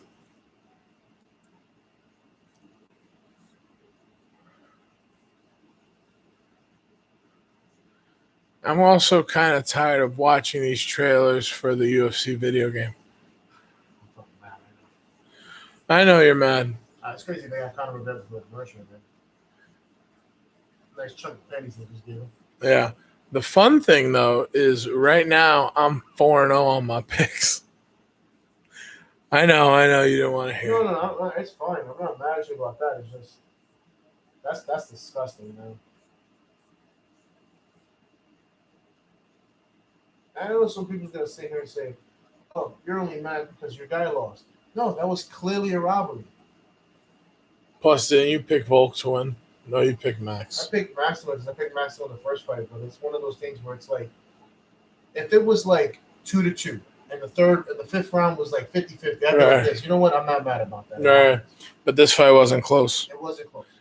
Not at all. And now we're getting, I assume, a commercial for the island. Listen, let's just hurry it up. Here we go. Title fight time. I'll say this. If this fight was the way Bullet versus the Lioness Amanda Nunes went down, where it was 50-50, both fights, you could have literally gone either way. Or if it was like Nate Diaz when he fought Conor McGregor the second time, where it could have gone either way. It's understandable. I get that. I do. It basically falls down to what happened, right? But if you're going to sit here and blatantly rob somebody for that and say the champion needs to be finished, kiss my ass. You don't deserve to be a judge. You don't. Stupid. Fucking stupid, man. Yeah. I'm just ready for Jorge to get this title, man. Well, he can get this title if Kamaru decides not to keep this fight on the ground. So, if he decides not to keep this fight on the ground, he's gonna be. I'm sorry, Kamaru, you're gonna be an idiot. I don't think you have not gone against someone that strikes as well and as hard as Masvidal. All right, enough of the pre-fight hype. Let's just go. Ay. To let you guys know, my co-host is suffering. I am, man. Driving through all the boroughs, picking up this, dropping off that. One thing was funny was that close run and they had the elevator. What was that? That was this past week. As Jorge had his eyes worked on for the dilation, for like the testing and everything like that, literally as soon as he walked in the elevator, Kamar walked out of the elevator. And they literally said that if Kamar like slightly turned left or Usman just did this, like just saw each other, it was like I didn't even know until you showed me the video. Well, and before people sit here and say Jorge Masvidal is a pussy, he did try to fight Michael Bisping in the middle of the hallway the whole time. What is it with Jorge trying to fight people in hallways? Well, Michael Bisping talked shit to Jorge while he's with his kids. Number one cardinal rule: you don't do that shit, right? And then Leon Edwards was talking shit to him in the first place.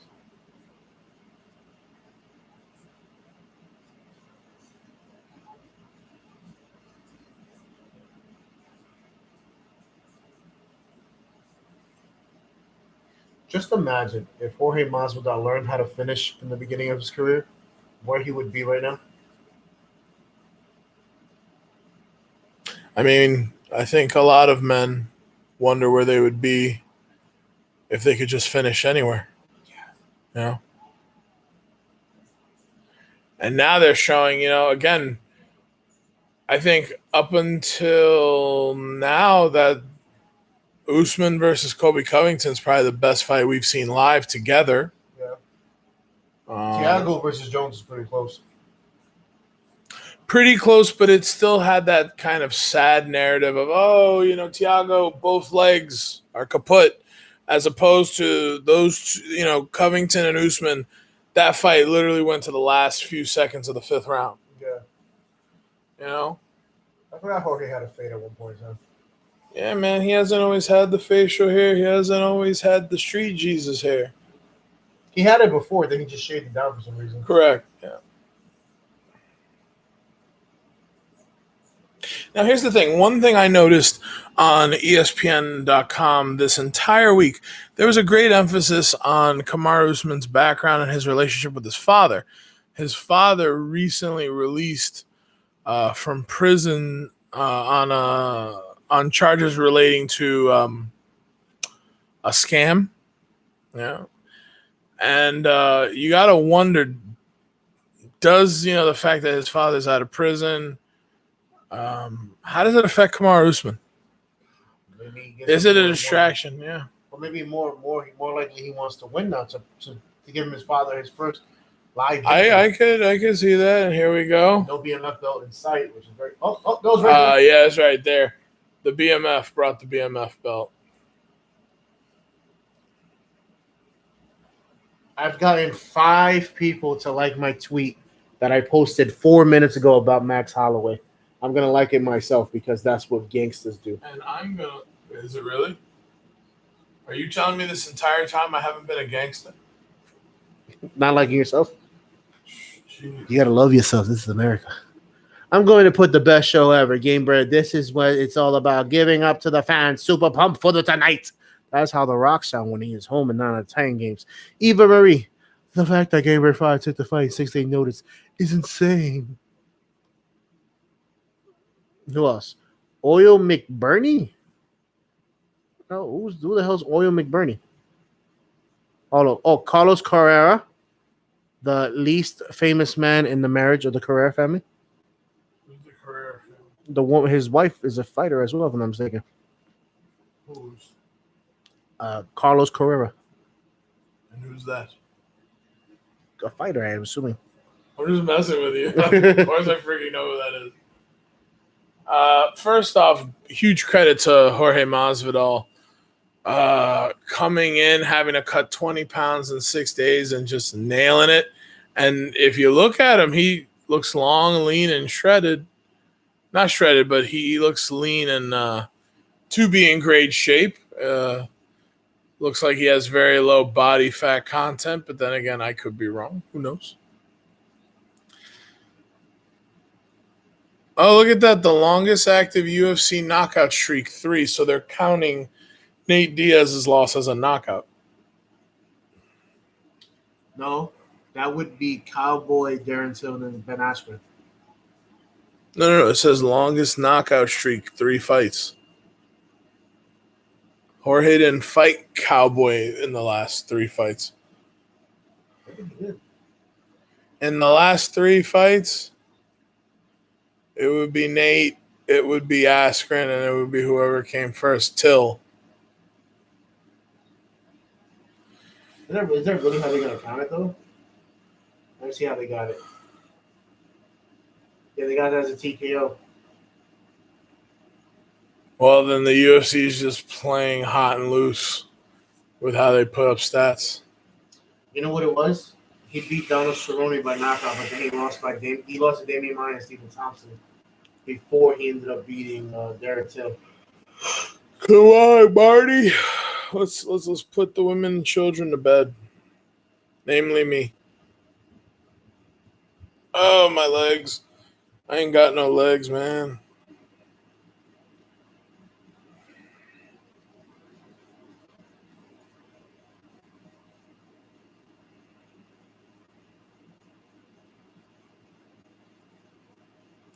Well, Kamaru, the champion, coming out looking very confident, as he always does. Please walk faster. I would like to go to bed.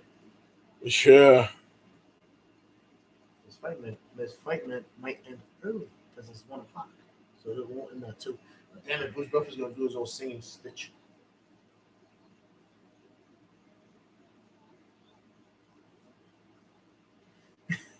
Amazing tweet by Ben Askren writing, I wish they both could lose. Ben Askren wins the night with that tweet. And with that tweet, Ben Askren picks up his first win in the UFC since defeating Robbie Lawler. Which he shouldn't have. Which he shouldn't have. Well played. Robbie Lawler got up like, come on, man, what's going on? My bad. I thought you got knocked out. It's fine, man. It happens. Robbie Lawler, the most nicest, vicious human being to ever walk this earth. Speaking of walking, this walk to the cages for Kamaru has been like days already. They actually shortened it. He somehow was able to match the same time it would take him. Yeah. To his fans. Yeah. This is the problem with a big man. You can't scratch your back.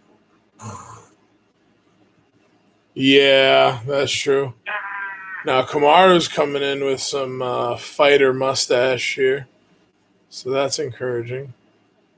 He's looking like, but he's dancing. So again, there's a level of confidence here for Kamaru.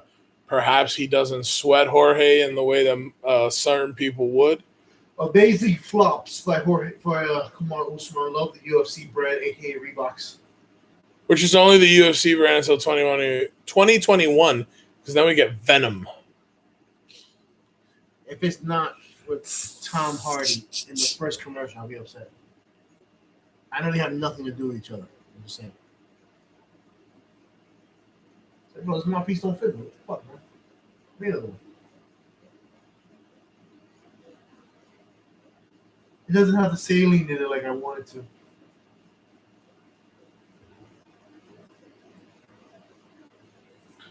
Oh, a lot of standing around, a lot of chit chat. Let's just get in there. Let's go. Dang it. I'm going to say this now, and I'm going to do this for Doc and myself. We've waited for this fight for almost 7 to 8 months. Our commentary is this from here on out is going to be fan commentary. Commentary. So we're going to just shoot the shit. I love when they give a useless stat. Longest strike differential in UFC. Longest strike differential. Ooh la la. Remember that baseball analysis that was like this? Tim Kershaw is the only player in 14 years to get 17 straight pop-up singles in 4 games. I don't know. I think I've napped 5 times before Kamaru Usman actually stepped foot on the fucking canvas of this. Who can't accept that he's bald? I don't even care about that. We've been trying to fill the void. You keep looking at me, and I'm just like, fine. If you're not going to get in there, I'm going to nap. And who the hell is Jorge posturing to? from time to time smiling. You think the wealthy elite are like in there like, oh, game bread. He's like, The Rock has my back. What I will say is he beats him the same way he beats Ben Askren. Jorge Masvidal has the belt for a long time. He's not dropping it for at least 2 years. But that means he can't run from One thing I don't like is the fixation on Jorge Masvidal's 35. He's an old man. Kamaru's 33. It doesn't matter. Wait, do we have confirmation Kamaru's gotten in the cage? Yes. Okay, good, because I was a little worried. And here we go. Bruce Buffer proving that you don't need testosterone to have a raging club. What is it with the water spillage in every corner? I'm going to tell you that. You think the doctor's like this? What the fuck, bro? I keep disinfecting. Ben Cartilage, Mark damn it. Now, they don't even let me see who the judges are. We get stuck with Mark Goddard, this trash bag and a half. Hey, he took care of Marty last time. That's probably the goal.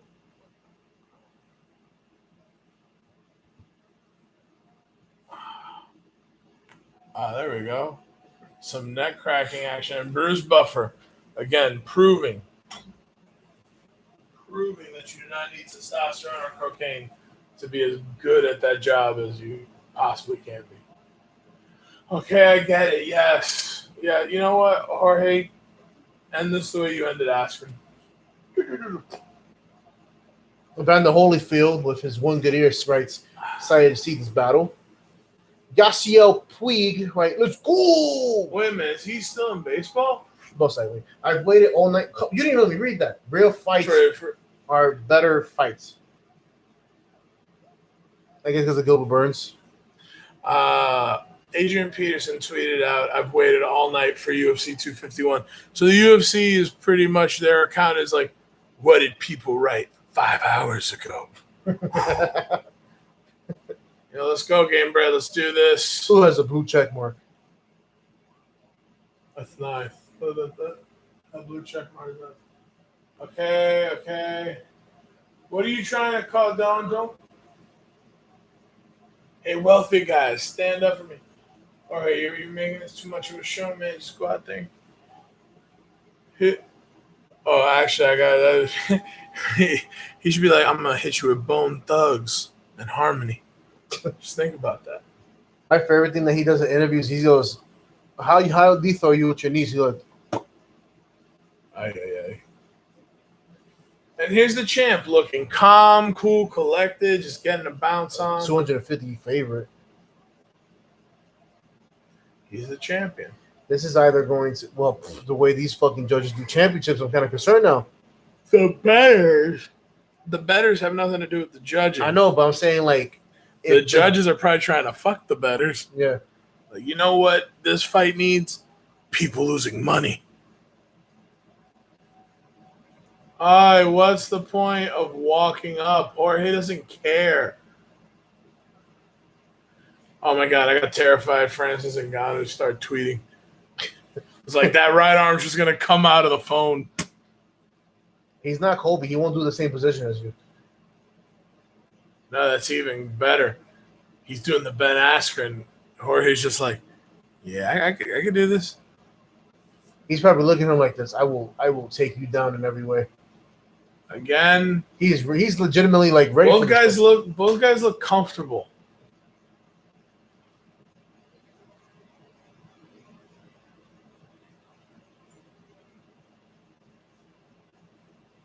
I've never seen him look no hands behind the back. Really? Ooh.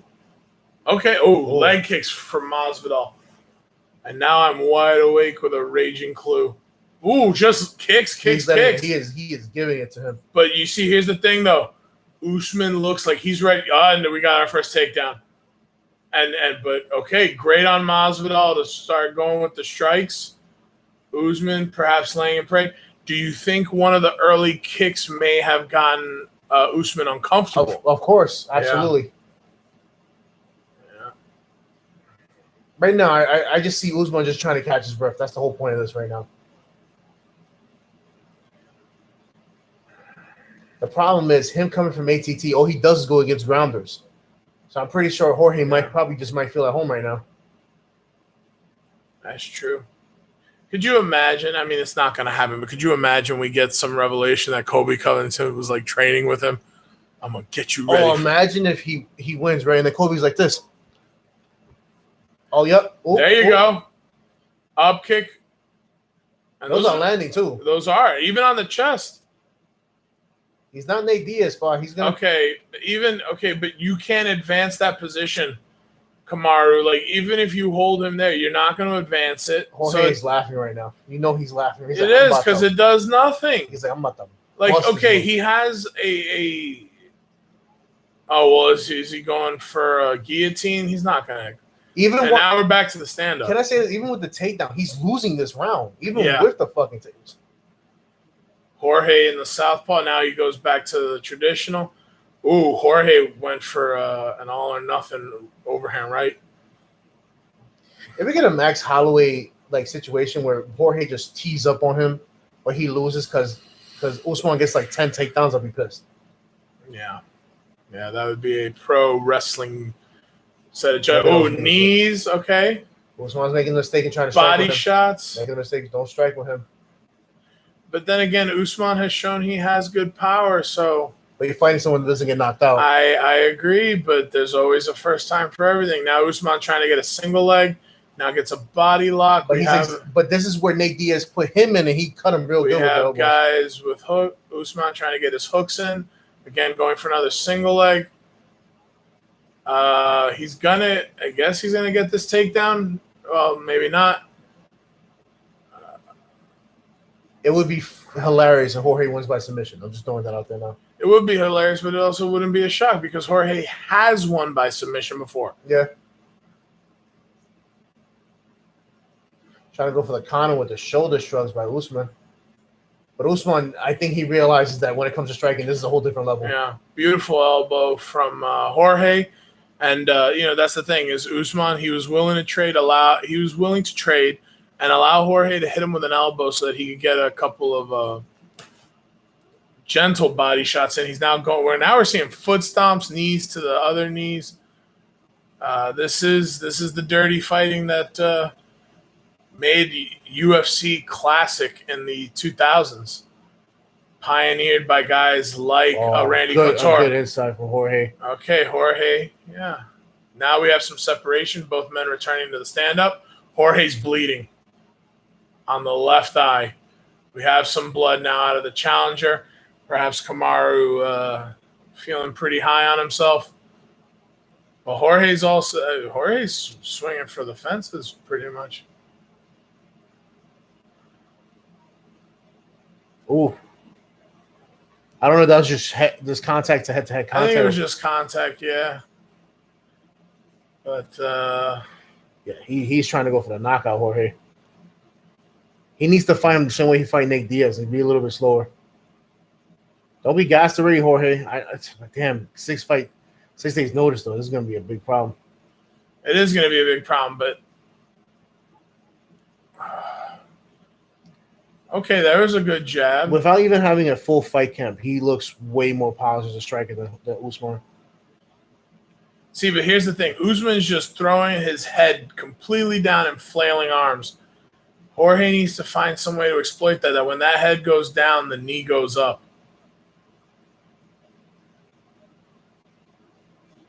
Yeah, Usman has no intention on being a technical striker here.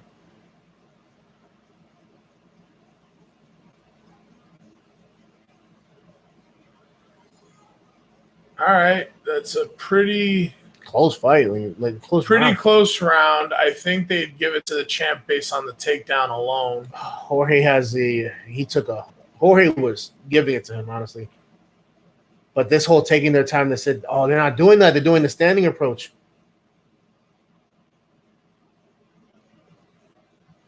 The fact that Jorge Masvidal did not have a full camp and they both look equally as tired is very telling. It's very telling, absolutely. Trying to read the body language of both guys. Kamaru just taking deep breaths. But that's the thing. Kamaru could also just say, you know what? I'm tired. Let's go to the ground. Or he's not going to do that. Or he's going to say, look, let's finish. It was Solid takedown there. And this is what he's doing. It's like Kamaru's just throwing like looping hooks and clubbing motions. Just to show that Kamaru did do a cup check right there. I'm thinking if Marty goes anywhere near his cup to say he got hit, I'm gonna be pissed. Look at these tee-offs, man. Ooh. Lamar Goddard last time. There we go. Okay, Jorge coming out again with a fast leg kick.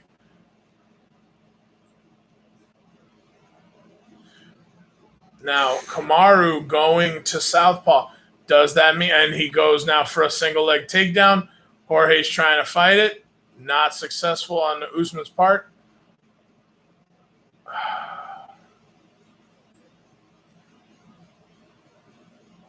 Is he stuff? He's gonna stuff it. He's doing good. He's doing good. It looks like it's a good takedown defense here on Jorge's part, but then Kamaru's trying to use power which is gonna overexert him. Well, you would say that, but wrestlers are just different. And Kamaru is trying to make this a grungy amateur wrestling style fight.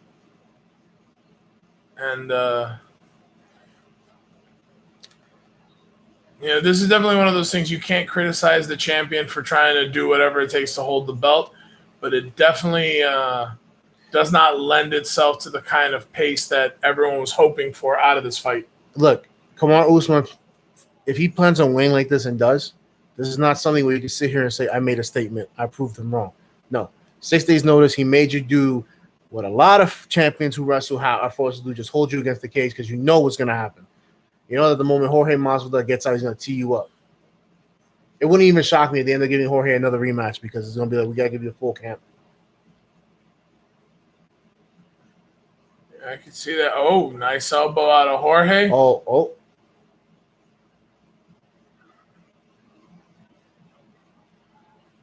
Yeah, Kamaru does not appear like he wants to stand up. He wants to do these ticky-tack foot stomps and do what he considers point scoring.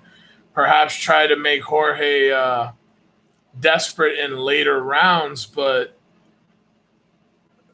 what we're seeing out of Kamaru Usman right now is more indicative of what a champion would do in the later rounds. Doing this so early, again, now, is Jorge bleeding out of his right eyebrow?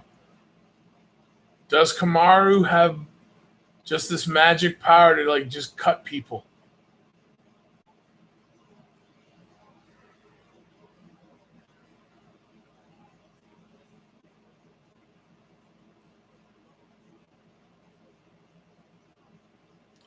Body language wise, you would not think that this fight is only in the second round. You'd think that that Kamaru's been in there for quite some time because it's just Kamaru planting his body weight on Jorge up against the cage, and I'm going to stomp your foot here. I'm going to stomp your foot there. And then let me raise this arm to make it look like I'm hitting you. And then what's crazy is Jorge is taking advantage of it because he's probably less tired than Kamaru Usman is. And he's probably in his mindset like, do whatever you want, Poppy. Oh, look. Yeah, Kamaru's been trying to focus on those body shots. And perhaps maybe that was the type of assault he practiced mostly. Jorge's wincing a bit. They definitely flipped this time, but that's because Usman's landing those little shoulder strikes, rubs against like.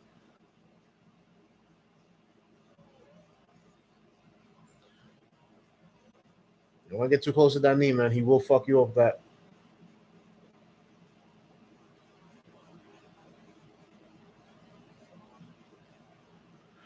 This is just I don't know. I don't know if this is the type of fight that now Jorge's kind of laughing, so how much could, these ticky-tack knee strikes that Usman's doing to score points? This is also the type of fight where you could definitely imagine Dana and the Bookers probably looking to kind of punish Kamaru down the line for kind of putting on that performance. More leg kicks, and now Jorge's coming. Jorge's coming. Usman got here all gassy. A little eye problem. Look at that. Look at that. Jorge's letting him know, like, nah, pa. Don't work like There that. we go. Some leg kicks. Usman trying to shrug it off and saying that it has no effect. He got himself tired, and he like, oh, this is bad for Kamaru Usman. He's gonna win this round, just due to the fact of just strikes and holding Jorge down. But Yeah. you bum.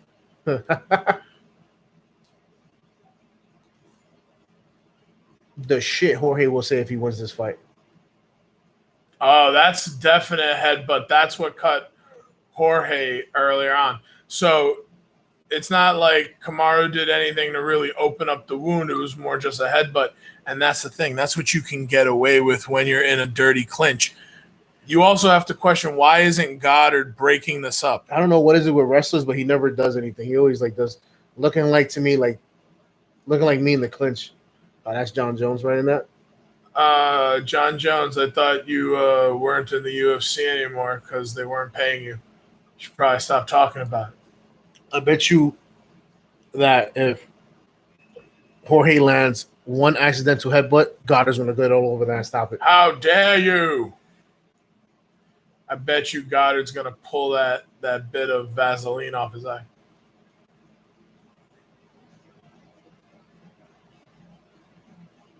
What are we waiting for? This is. Don't give Usman the breath, man. Come on. Yeah, it's. I fucking hate Goddard so much, man. Yeah, he's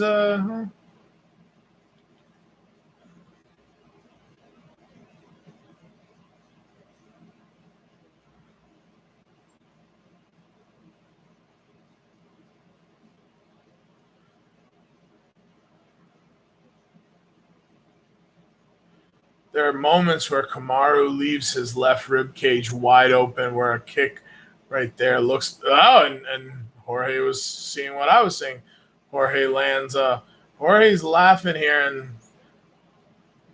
he's laughing here. He's goading Kamaru, but then that's the thing is Kamaru's going to go back to the same damn formula, and at some point it's Jorge's job to get out of it. So also Jorge has to stop giving his back up to the cage like that. He's just giving him land when he's like, you're winning the strikes. Goddard needs to break this up. I would not count those BS knees to the knees or foot stomps as actual strikes. This is actually fucking karate fighting. This is like legit point fighting that he's doing right now in this garbage. Yeah. And it's garbage because he talks shit after he wins, and I hate that. Because one thing Kamaru Usman did in the Ultimate Fighter. Okay, all right. Now Jorge's getting pissed. Jorge forced that separation, but now he's got to do something with it. Ooh, good inside leg kick. Yep. Oh, Usman's getting tired. Usman's feeling it. This ain't Kobe, pa. He ain't Kobe. Oh. I have to really wonder why Jorge didn't try to go for the guillotine. Kamaru gave up his entire head and neck. But now watch. Here's the problem. With all this neck posturing, Kamaru Usman could easily, because of his positioning, cut Jorge again. Yeah. And of course, Mark Garner, instead of doing anything, he's like, no, Kamaru's my guy. I've called collusion about him since this past December, man, because Did you tweet it in all caps? That's the only way it counts. My other account, yes. That's why I don't have it anymore. There we go. Finally. Oh, he hit Jorge in the groin?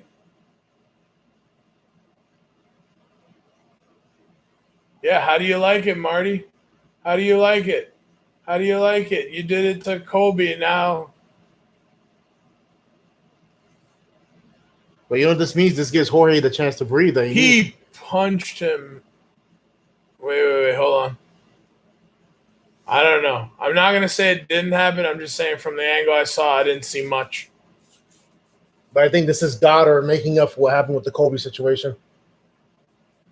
So Mark Goddard is pretty much like the Academy Awards voters. Yes. We're going to give you what you need next time. Yeah, pretty much. I'd love to see Jorge come out with a flying knee and just end this.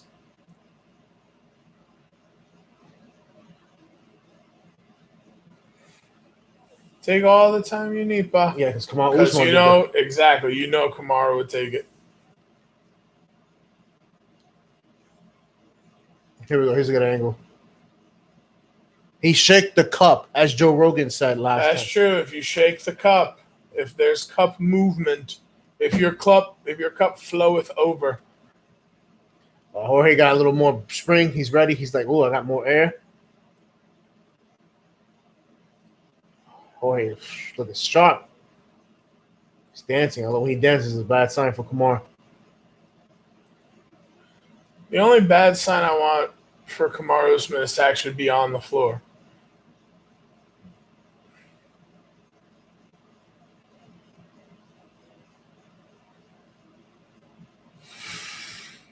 It's round number 3, and it's just there's no feeling that someone has definitively done a hell of a lot more, and it's not on Masvidal's part an issue because he just keeps getting pressed up against the ground. Okay. That goes around. But Jorge, this is the time to try to lock in a submission.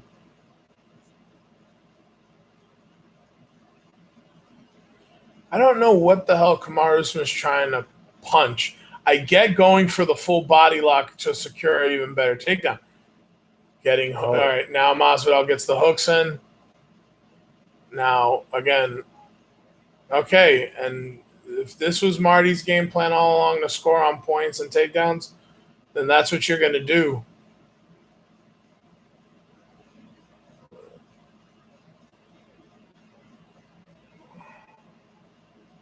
Right now, Jorge is just resting one leg on top of the other nonchalantly while Marty really struggles to get positioning. Now, Jorge offers to give up his back, rolls into a full guard again.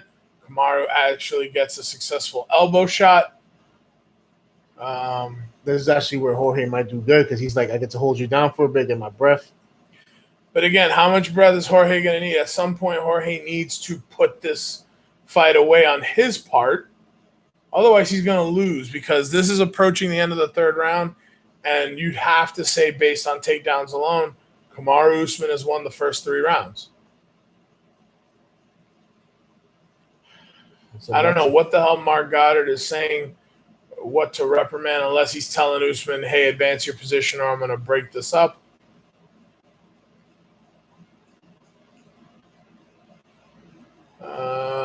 Yeah, I mean, Kamaru's trying to throw elbows.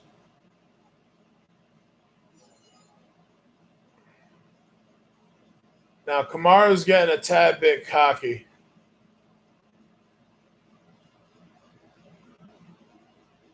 I'm getting really annoyed right now because 90% of Kamaru's strikes was pitter-patter knee kicks, like little I'm getting really... Hey, look, you're going to do what you can to be champion, but you better not talk that shit like if you destroyed Jorge Masvidal at the end of this. You better not say that shit. And I think his corner knows, like, you got to be careful because if you give him an inch, he's going to take you out. Now they're painting Kamaru Usman's face with Vaseline. Watch his shoulders.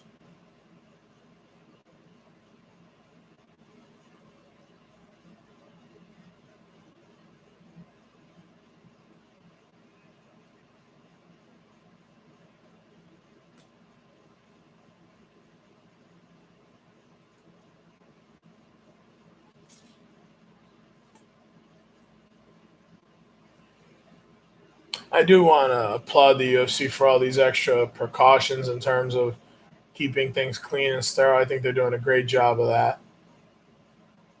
Although I don't know why Goddard, like, who's Goddard looking at to, like, can I start the round now? Can I?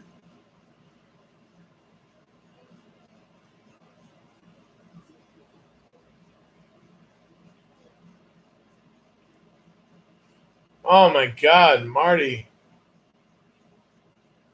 Just going for a single leg.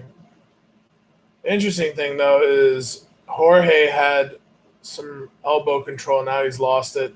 Got his hooks in. Marty's just throwing it in. Let me just hammer fist your thigh. This is all for points. It was annoying. Well, yeah, that's the thing is there's no attempt on Kamaru Usman's part to finish a fight. I see Kamaru's trying to go for the hit my balls. Yeah, Kamaru's trying to say, that he's hitting him in the groin.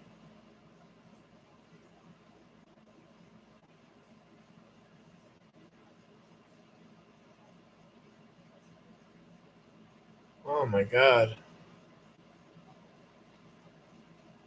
There's nothing more bland than a champion who goes to score for points.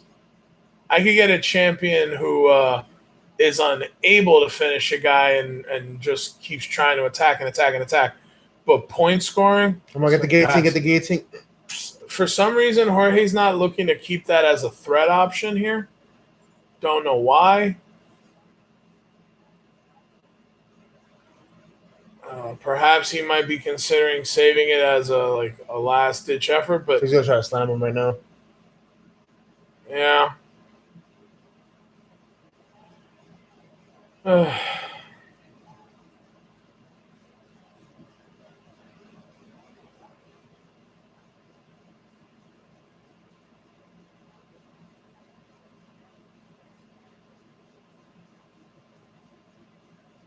I think Nate Diaz somewhere is like getting real pissed and probably dropping all his blunts on the floor. Come on, man. Yeah, I lost to this guy. Bro, like, this is the thing that gets me so mad about Kamaru Usman is the fact of he sat here saying, I'm going to punish him. I'm going to do this, I'm going to do that. This isn't punishing him. He's not doing anything. He's scoring points. If he takes 2 punches, grab him. 2 punches, grab him. 2 punches, grab him. That's all he's doing. This is what you do in a UFC game when you're like ranked 70 versus like the champion. You're just like, I'm going to do the bare minimum to win. Now Jorge did. Okay, Jorge's trying to dirty box with him. Okay, maybe a little desperation. Oh, Superman punch is never a good sign. Jorge looking gassed.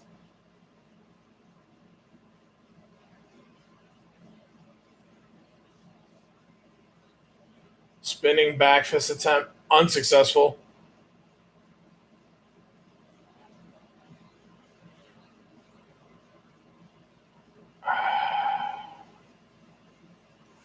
This is really unfortunate what we're watching here. Yeah, it really is. I don't know.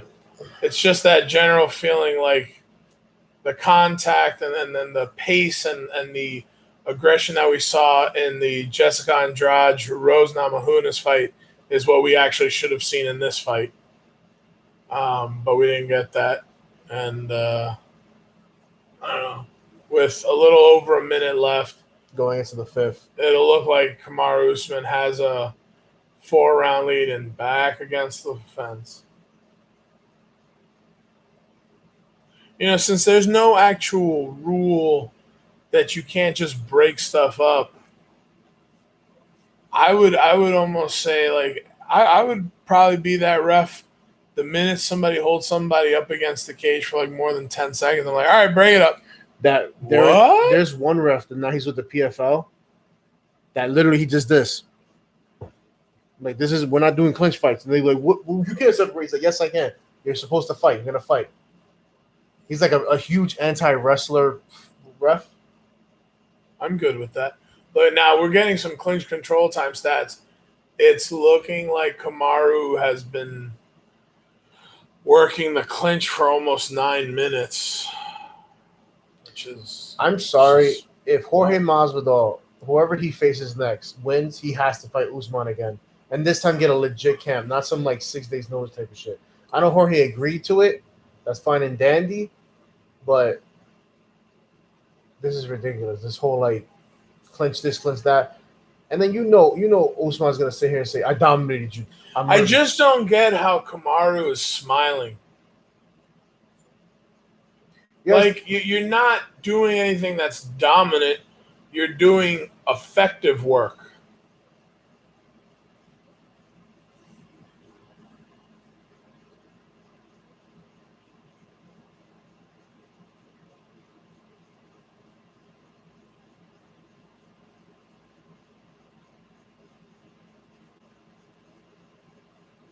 Or I don't know what, man, because this is getting kind of tough to watch. It sure is.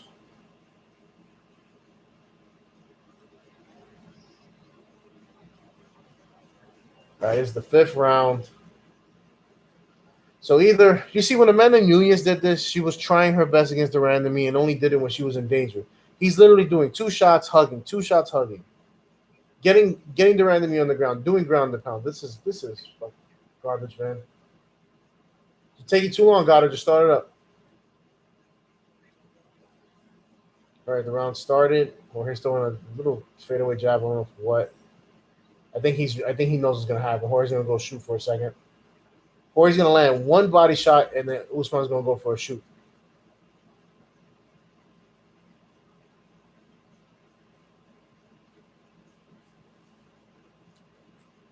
Daniel Cormier also caught that 100-1 thing on Amanda Hebas. He tweeted it, so we said it first.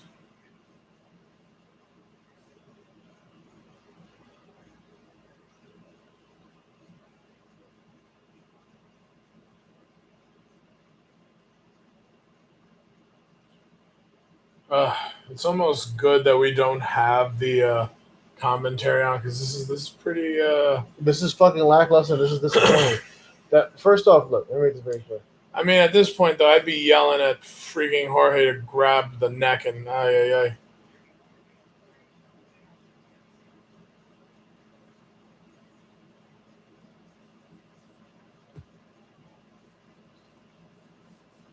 This is still a win for Jorge to me. Not in the sense of a victory, but in the sense of a brag, where it's like, I came in here 6 days notice, and you still needed to be a crotch sniffer and just hold me down like a little bitch. I'm gonna go. Because Jorge's gonna play the fact that he didn't have a full camp. You know what though? Kamaru recently talking about how he wants to take on GSP. I would love for GSP to just hold him down and transition and just barrage him with knee strikes to the side the way he does most people.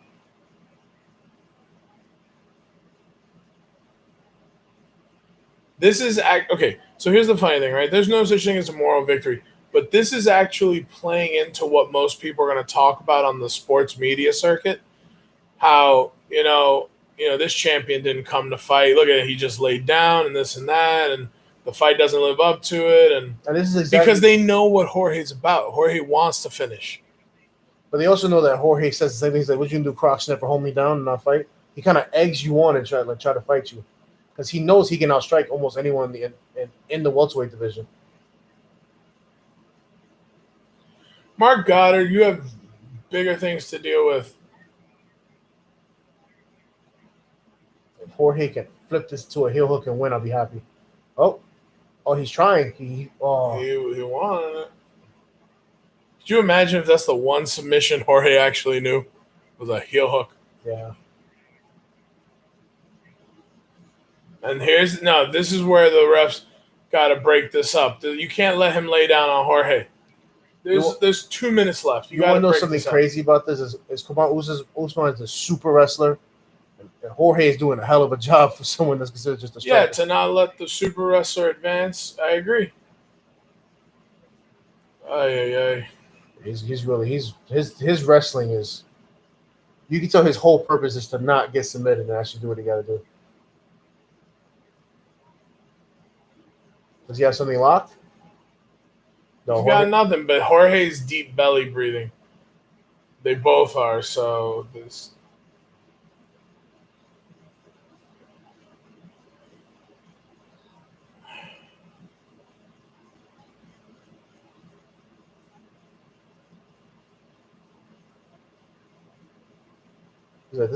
He's really just gonna hold him down. This is, and Goddard's allowing it. This is what pisses me off.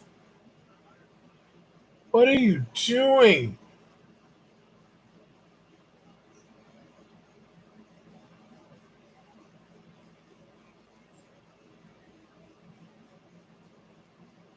Whoa, Kamaru, you got to be careful. He's a downed opponent. You can't be throwing them knees like you want. The last 30 seconds to what you said has been a lackluster fight, disappointing. What should have been box office, and now Jorge's going for broke, which probably should have happened about 2 rounds ago. He's like, oh, you're going to hold me down, but teach you a fucking lesson.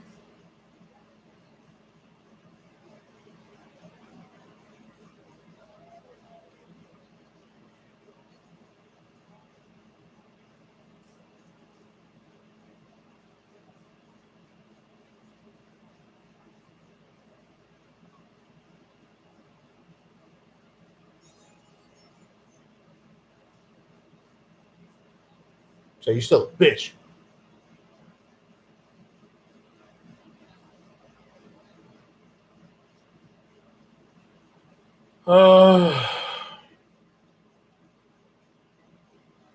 If there was ever a time where I would love for the judges to just rob somebody, Yeah. they'd be like, all 3 judges score this fight 48-47 for your winner, Jorge. But it's not going to happen.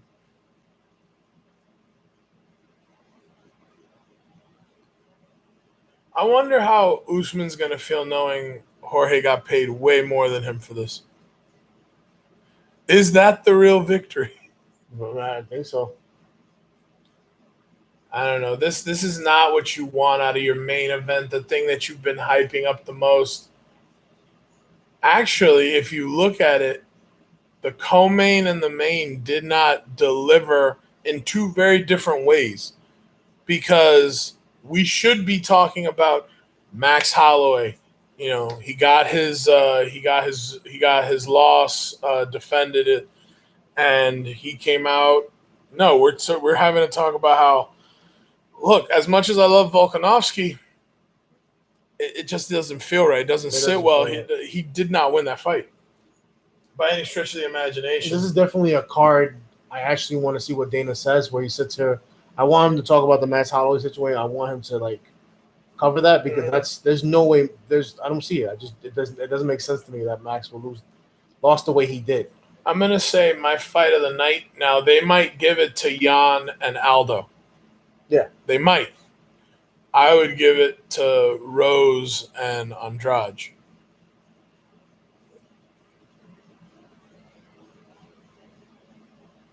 He's like, I want my rematch though. The motherfucker don't. You know what it is about Usman though? I think he realized he's like, the 70 shots he did to me, fuck me up. Yeah. And I'm sick and tired of all this dap and this nonsense, this BS. Just get it over with. And look, you already see Dana. Dana is firmly behind Usman. That's what I told you. He does that. Yeah, I know. He does this much respect to Usman for not doing what Kobe did and running away before the champion was decided. I was very mad at Kobe for doing that. Nah. Yeah. This card was not worth the price. I understand why it was the price, but the fact that there was a robbery, the fact that there was an almost robbery with Rose when it came to split decision, I know if that would have happened, you would have been like, nah, fuck this. I would have broken my TV. But it gave us a reason to try to do something and act normal. Yeah. So that's a positive. Also, thank you to the 2 people that stuck the whole time. Yes. And also thank you to the 6 we got up to. The first stream is pretty good. Not bad. I'll take the W. So yeah, thanks for joining us. We wish we could have been celebrating more. Things went downhill after the first title fight. Well, the 2 fights we both picked went our ways. Rose. I went 4-1. Which one? I had Hebas. I had Rose. I had Jan, and I had Volkanovski. Oh, then you have Jorge with this one, right? Yeah, that's right. Right, so I'm going 4-1. I am going. You had Hebas. You had Rose. I had Aldo. You had Aldo. And then I had. And you had Max. So you went 2-3. I should have been 3-2 though. Look at that.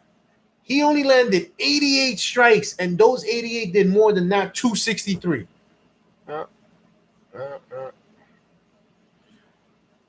I mean, this is that. I don't know. It looks like Jorge Masvidal is probably just going to prime himself to go into fights against guys who are going to stand and bang with him and do nothing else. Because he's not going to beat wrestlers. As long as he's not going to beat that caliber of wrestler, he can beat a Ben Askren. You know what I'm saying? I'm going to say this much. The problem with this situation is, as long as that what if he had a full camp is up there, we're going to see. Because what happened if you sit here and say this? Oh, but he didn't have a full camp. He didn't train against a Dustin Poirier. He didn't train with all the other male grapplers that are ATT. You know who's going to talk a hell of a lot of shit, though? Colby. Kobe. And on that, we're going to say, I put up a better fight than you did. You want to fight me? We're going to end this stream. We're very grateful for how this went. More grateful for all the food, drinking, and jokes that we shared today. So everyone, enjoy your Sunday. We're going to try to get some sleep. Take care now. Bye-bye. And have a good